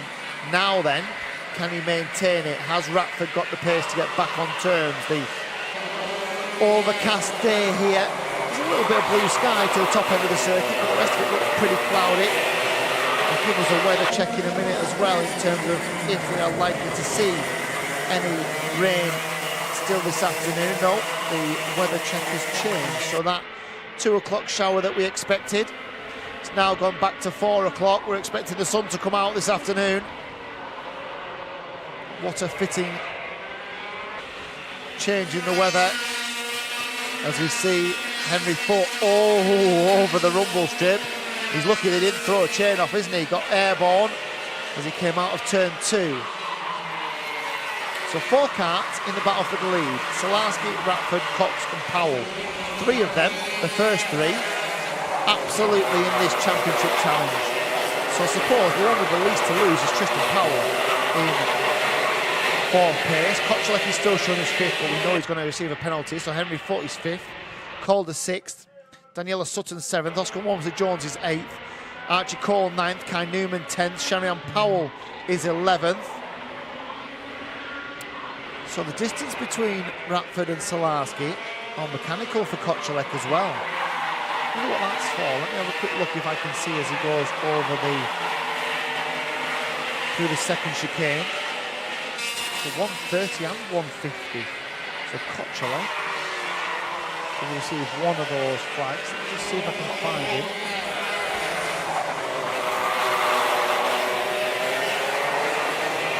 Yeah, James Kochalek then. So Kochalek will have to come in the next lap. His race was really ruined anyway because he missed the chicane on the first lap. So here is the battle. Now 4 minutes to go here. What's going through the mind of Charlie Ratford? And we've got yellow flags at the top of the circuit as well. So what's happened there? So we've got a driver, a kart stranded on the exit. The driver's on the inside of the circuit, absolutely safe. But they're about to come to that part of the circuit now. And we've gone full course yellow right then. Everyone slows down to full course yellow. Now that will bring everyone together. So the front 5 are going to come right together here. Selasky will dictate the pace. It plays it in the hands of Henry Foote, who moves up onto the back of Tristan Powell for 4th and 5th. Everyone will group together. We've got, what's left on the time? 3 minutes. So the karts at the top of the circuit have just been recovered at the top of the circuit on the exit of turn 2. Drivers on the inside absolutely fine. Can't see the number of that car. It's a little bit far away from us to see who that is. Oh, there it is. The 156. So the 156. Oh, it's Archie Cole. So Archie Cole, who was right in the mid-pack, I think he was running about 15th at the time. Kochalek as well has come into the pit, so everyone moves up a place courtesy of his departure from the race.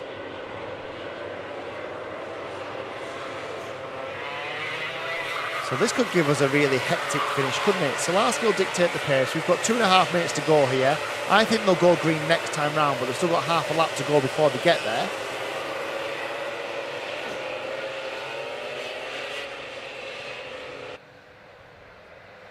So who gets the best jump? So Selarski leads. Will Ratford try and... I mean, he can get alongside him, can't he? He can get alongside him as they come to the line, as long as he's not ahead. How does Ratford play this? He's got to try and get a little bit of a jump on Selarski. He could then pinch him into the first chicane. He has the option to do that. As long as his nose isn't past him. So they could go side by side along the start-finish straight. And Ratford, I'm sure, will know that. Selarski's got to try and play this clever. Got to try and get into that first chicane in the lead if he can. Here they come then, over the line. Has he got it right? Well, he's right there, Ratford. Selarski's going to defend in the chicane.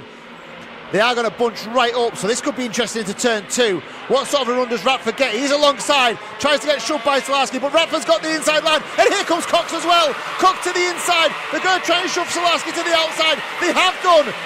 Ratford then leads. They made a good restart, didn't they? As Selarski tries to go down the inside, and Cox doesn't get any joy through there. We've got a yellow flag as well. We've got a yellow flag and a car in the barriers. You can just see it propped up on the barriers. That both drivers are safe. We've got full course yellow again. Full course yellow again.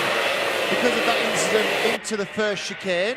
Well, both drivers look okay, don't they? I think both drivers are out of the kart. We've got a kart that is, well, it shouldn't be facing that way, let's be honest.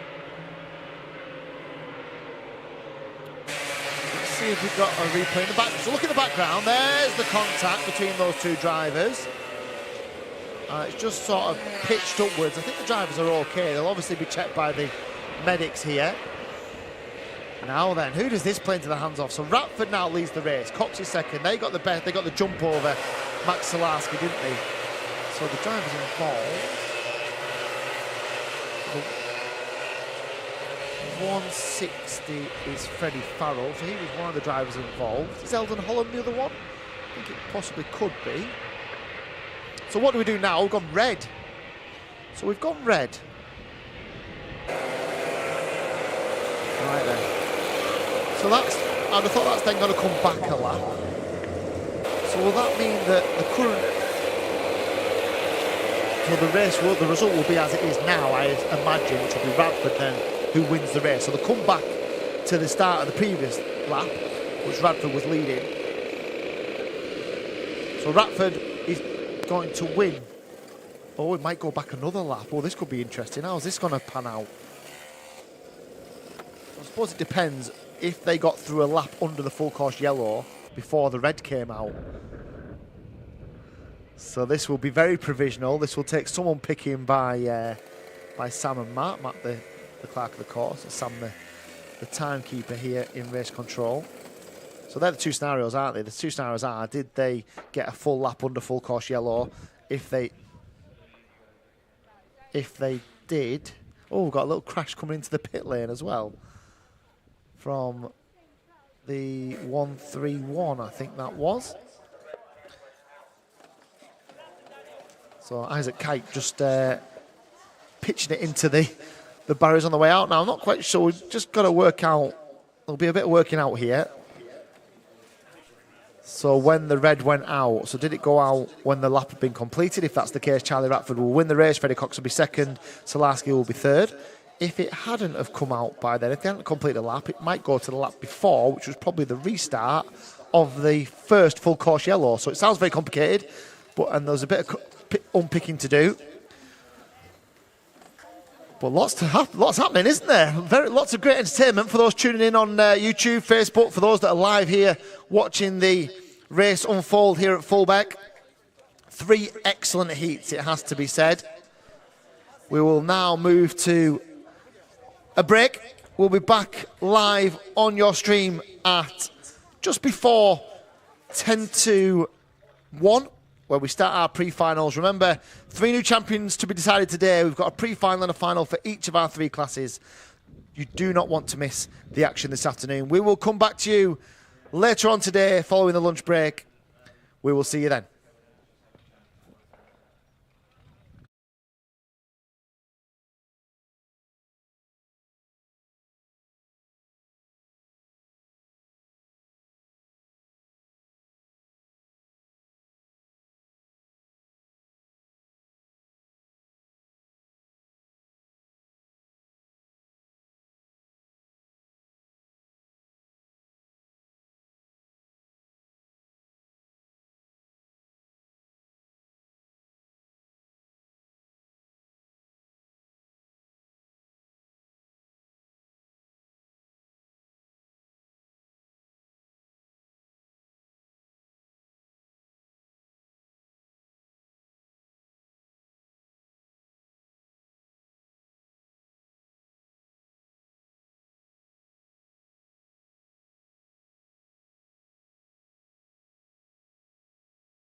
action on circuit at the moment, and we've none planned for the next few minutes at least. We are just awaiting a recovery from an incident from the last heat of the day. So one of the drivers who's just receiving some medical attention following the conclusion of that last DRS 100 race, which means that we are now awaiting the start of the pre-finals. Obviously, with any motorsport event, first of all, the safety of all the participants is at the forefront of everything that we do. Secondly, we need to ensure that we have the correct ambulance coverage for any motorsport event at any race circuit, and we're just waiting for that to be resolved, and then we can hopefully get back underway. So we do have a delay at the moment. We can't give you an indefinite timescale for when we will be back racing here at round 7 of the Daniel Ricciardo Series, but we're hoping that it will be within the, well, certainly in the not too distant future. So we will come back to you in due course, but at the moment, as previously stated, our racing is suspended whilst we await the required medical coverage at the circuit, and as soon as we have an update, we'll come back with you and share that as quickly as we can.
So welcome back to round 7 of the Daniel Ricciardo Series here at Fulbeck.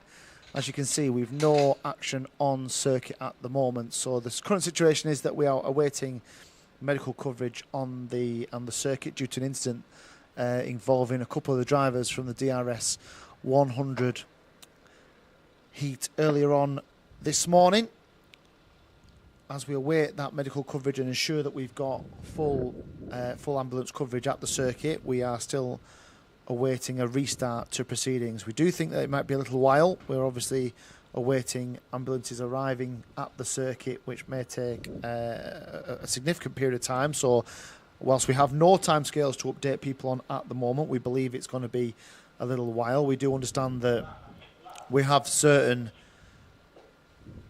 timescales to adhere to be able to get in our full quarter of racing, so we certainly will need a fairly imminent arrival of the medical coverage to be able to complete the full timetable. There is plans in place from the organisers here to have a scaled down version of our schedule if we have to wait to a certain point, and obviously there will be a point in the day where the meeting may be abandoned due to the lack of medical coverage. So we're all still waiting for an update, and once we have that update, we'll come back to people through the live stream where possible.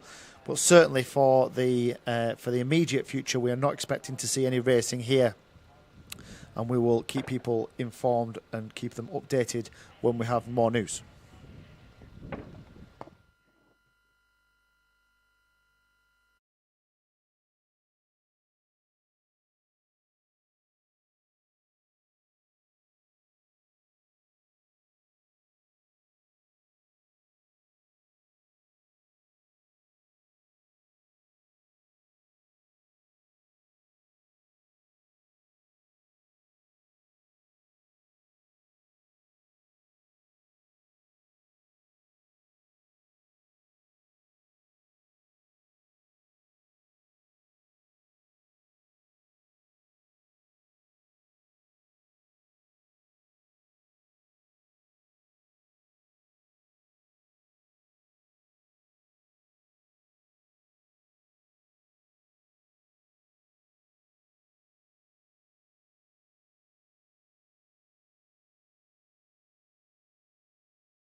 cannot both be transported in the same ambulance, so 2 separate ambulances have been called.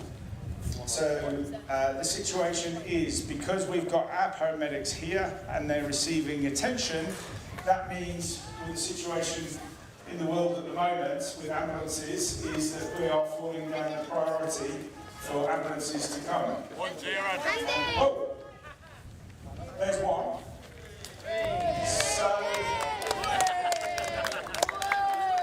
So basically, I'm not sure that's going to solve our problem immediately. No. But that's a positive. So the plan at the moment with the championship and the rounds and today is, if by 2 o'clock 2 ambulances come, then we will be able to run the pre-final, which is classed as a heat. After 2 o'clock, basically, if we have another ambulance come by 3 o'clock, then we will not be running the pre-final, and the grids for the grand final will be worked out from the qualifying and the heat that you've all completed. So that's the plan. If we don't get 2 ambulances by, I think, 3:30, 3:45, then because of the light, it means that we won't be able to complete the event, which means, as all the heats haven't been run, if you check the regulations, we have no choice but to abandon the event. If we abandon the event, then in the sportive regulations, the situation then becomes you drop it's 5 out of 6 rounds, not 6 out of 7. So if you check your regulations, obviously I wanted to update you, it's completely out of our control, and we've just got to keep our fingers crossed that another ambulance will turn up, and then as soon as it does, we will crack on. So if I could just ask you all to make sure that your carts are ready, you're fueled, so if you do get called to the grid, we can get straight back on it as quickly as possible. But the most important thing is that Freddie and Cassidy are okay. If you can bear with us, we're doing our best. Okay, thank you guys.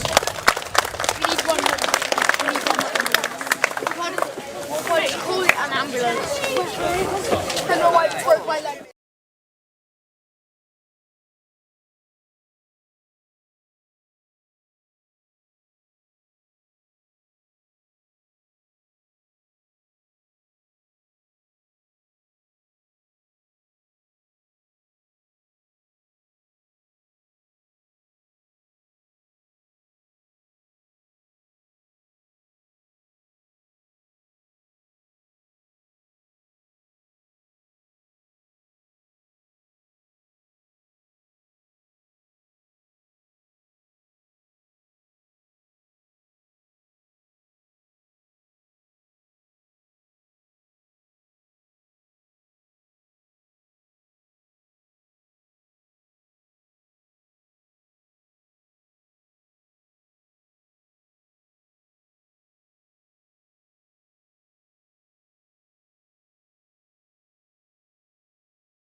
he goes. There's a little bit of contact between the two of them. Oh, there's contact. There's contact. And there's contact between Sharon Powell and Campbell Pilling.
man. Come in. Good luck.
Matt, we are ready on the grid.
Oh, shut up.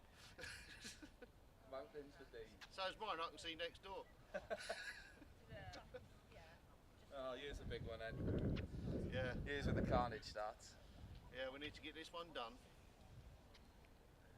Oh yeah, DRS completely spun out on his own by there. Tried to take it too quick.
your legs.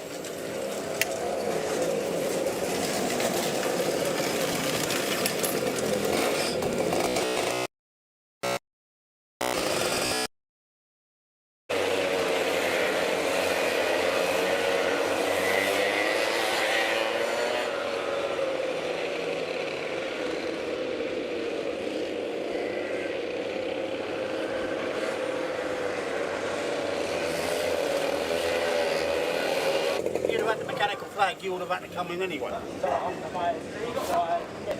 Well, that you'll have to talk to the clerk. Okay? That's nothing to do with me. Because it's come in non-compliant, I've got to deal with it. You can come in under the second flag. Alright? You can come in under the flag.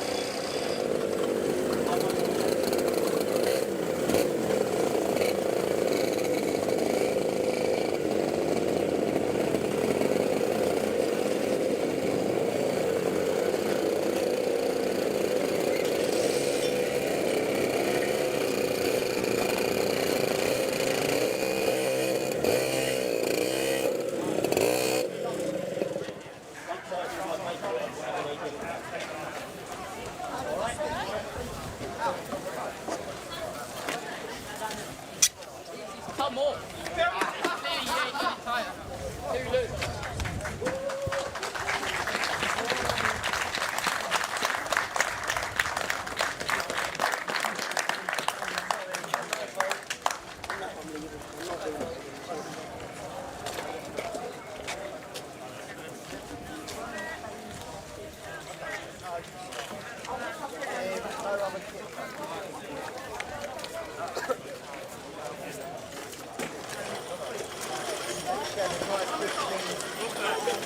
Okay, everybody.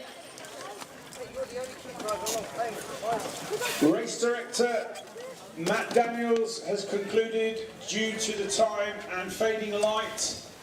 That will be the conclusion of the meeting. That means that the results for today will be calculated from your points in qualifying, your points in the first heat, and your points from the pre-final heat that just ran. That will give your position for the grand final, which had it took place, where you would have started. So where you would have started will be your finishing position for today's event.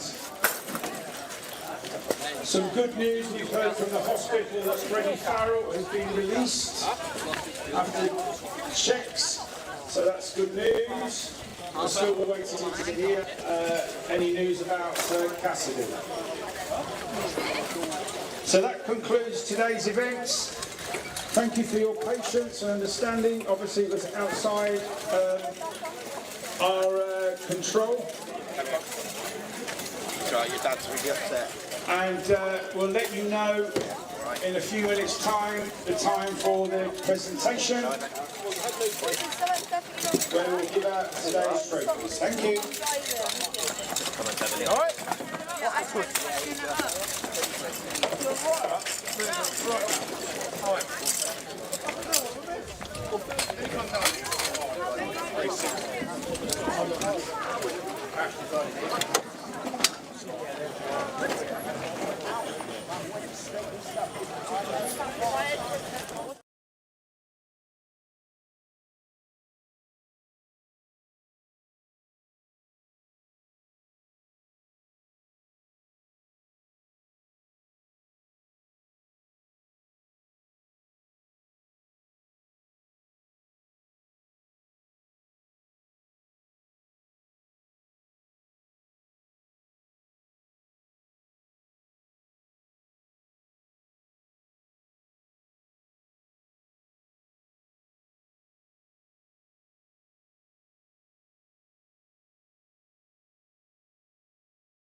Has he fixed it? We ain't got enough.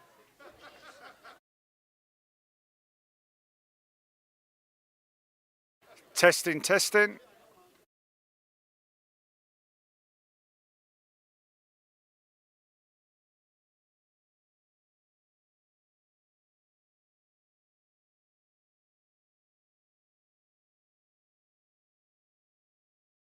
Testing, testing. Oh, is that delayed?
Okay, everybody. That brings a close to today, to round 7. And the final round of our championship. Congratulations to everybody. It's been a difficult day. Obviously, driver safety is paramount for us. And we had 2 drivers injured today, which caused the suspension of racing.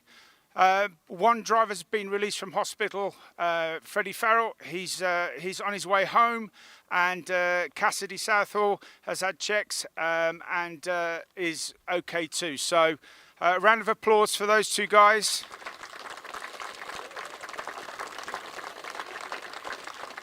So as you know today, it wasn't possible to complete the grand final. So these results are reflected from the points from each driver's qualifying, the first heat and the heat pre-final, which everybody completed. So therefore, those points amalgamated together would give the starting position for the grand final, except obviously that didn't happen today. So these results are where you would have started for the final and form the basis of the podium presentation today. First of all, we're going to look at DRS 62 Academy. And in third place today, we have number 55, Lucas Esser.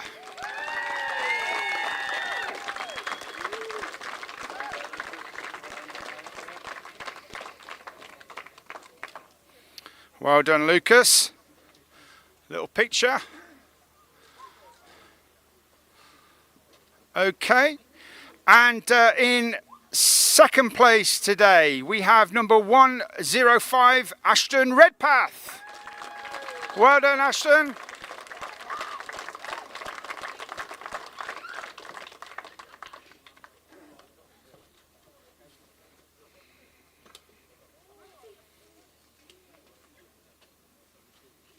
Well done. And your DRS 62 Academy winner today is number 124, Dorian Malik.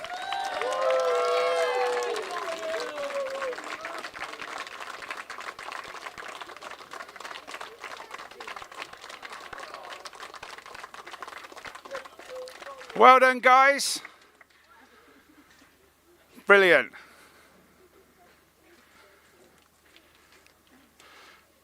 Ladies and gentlemen, your DRS Academy podium.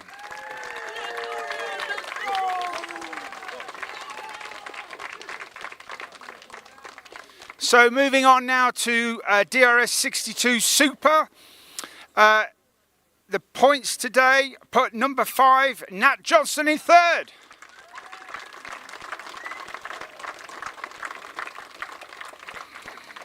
Well done, Nat.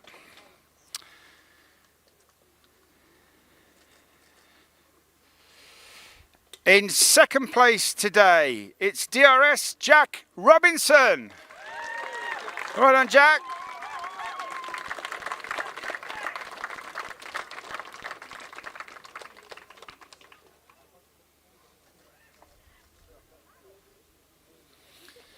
And in first place today, number 3, DRS 62 Super Oscar Walsh.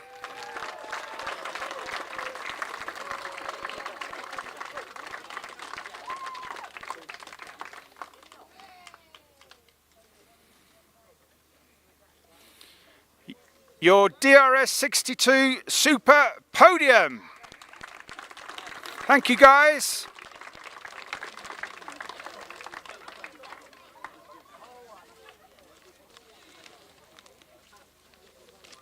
So now we're moving on to the DRS 125, the senior.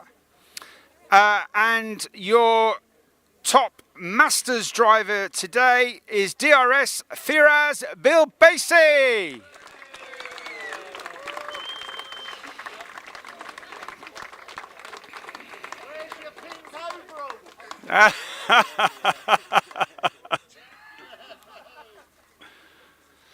Well done, Fraz. In third position today, number 325, Ethan Critchley.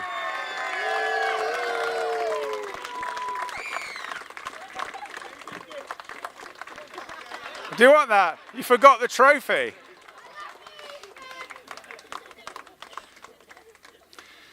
And in second place today, number 5, Oliver Owen. Well done, Ollie.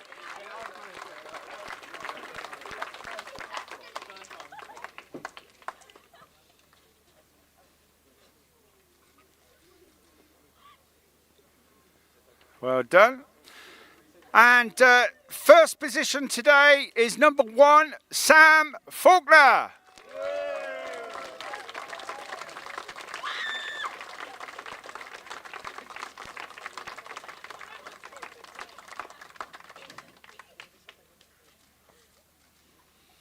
Your DRS 125 podium, ladies and gentlemen.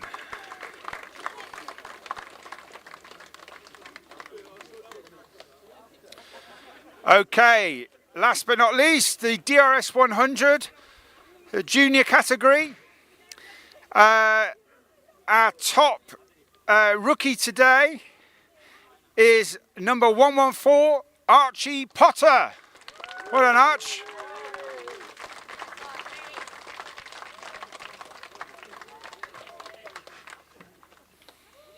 Well done.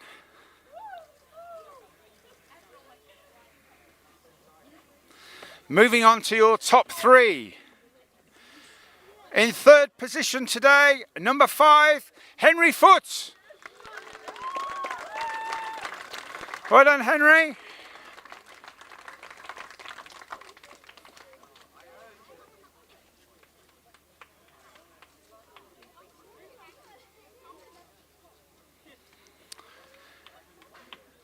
In second place today, DRS Freddie Cox.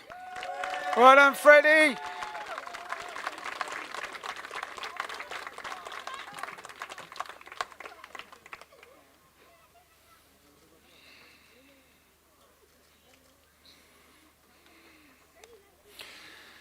And in first place today, number 3, Max Salaski.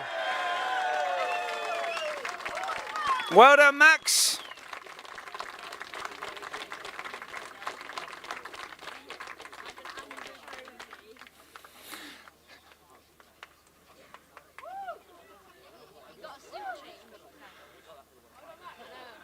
Oh.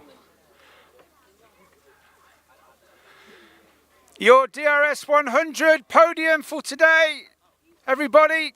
Thank you very much.